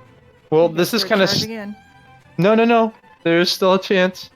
I have mold earth. Yeah, but this isn't going to be loose earth. Well, He's got a garden. he's got a garden, and it's 5 feet. For every ounce of dirt I can add. So I guess that's Oh, if so you that's- want to make a 10-foot mound outside his window? well, as high as it needs to be in order for me to see him. You can climb. I mean, you can try to climb up to the window. It's a I'll stone. give you a help action. It's a stone I'll building. Boost you up. Yeah, but will that be enough to climb it? Or Mound idea. If we just make a mound, we can all charge in there. You can cast deafness. I can cast hold person, and away we go. yeah, let's do it. Let's make this ridiculous. Okay. You Great. begin building a mound of dirt using Mold earth. Uprooting his using garden. mold earth, uprooting his yard and garden around you. I'm gonna bless you Oh three. god. Sweet, thank you. The three of you become blessed, and you climb this mound of loose dirt to peer into the man's window. All right. Then as soon as I see him, I cast deafness on him. Okay. Let Cast me. hold person as well. I feel like that would be nice to avoid a werewolf change. Okay. Okay, so he gets a Constitution saving throw Wisdom save. and a Wisdom save. He gets a saving throw against each. Con? Oh, for the blindness deafness. Yes. Yeah. So con and wisdom, and let me see what sleeping does. If sleeping has an effect on those. Yeah, was that a disadvantage because he's sleeping? Yeah, that's what technically? I'm gonna double check on. Because I believe it would be the incapacitated condition. Because he's unconscious. Unconscious. Oh yeah, Yes. he's definitely An unconscious Yeah. creature is incapacitated. The creature drops whatever it's holding. The creature automatically fails strength and dexterity saving throws. And then incapacitated says it can't take actions or reactions. But okay, so it automatically fails strength and dex saves, but it takes all mental saves Okay. and constitution saves normally. Because, Okay, that makes sense. so yeah. All right, so let's make. Are you blinding him or saves. deafening him? Deafening. Because we're breaking through the window. He's not going to be able to hear us as soon as we break the window.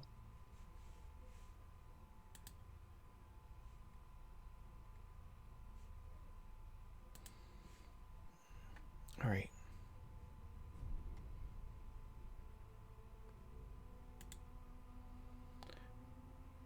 So his con save is a 17 against the deafness, Damn, that definitely.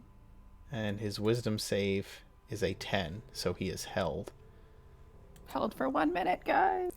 He is suddenly held, but can still Wait, I mean- are we fighting? I don't know that, well,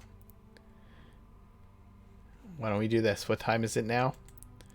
Let's end it here. You've cast hold person on Are we in his house? on the sleeping creature from outside his house, looking at him through the window. And On a mound built out of his garden. on a mound built from his garden. And we will pick up from there next week. Yeah. Oh, did we Yay. find Held. any bones in his garden? No, you did not. Okay. So I hope you all had fun. Those of you still watching, thank you for watching. We're here every week. Continue to check us out. Yeah, we'll see you next Wednesday. See ya. Bye. Good night. Sweet dreams. Better than his, hopefully. night.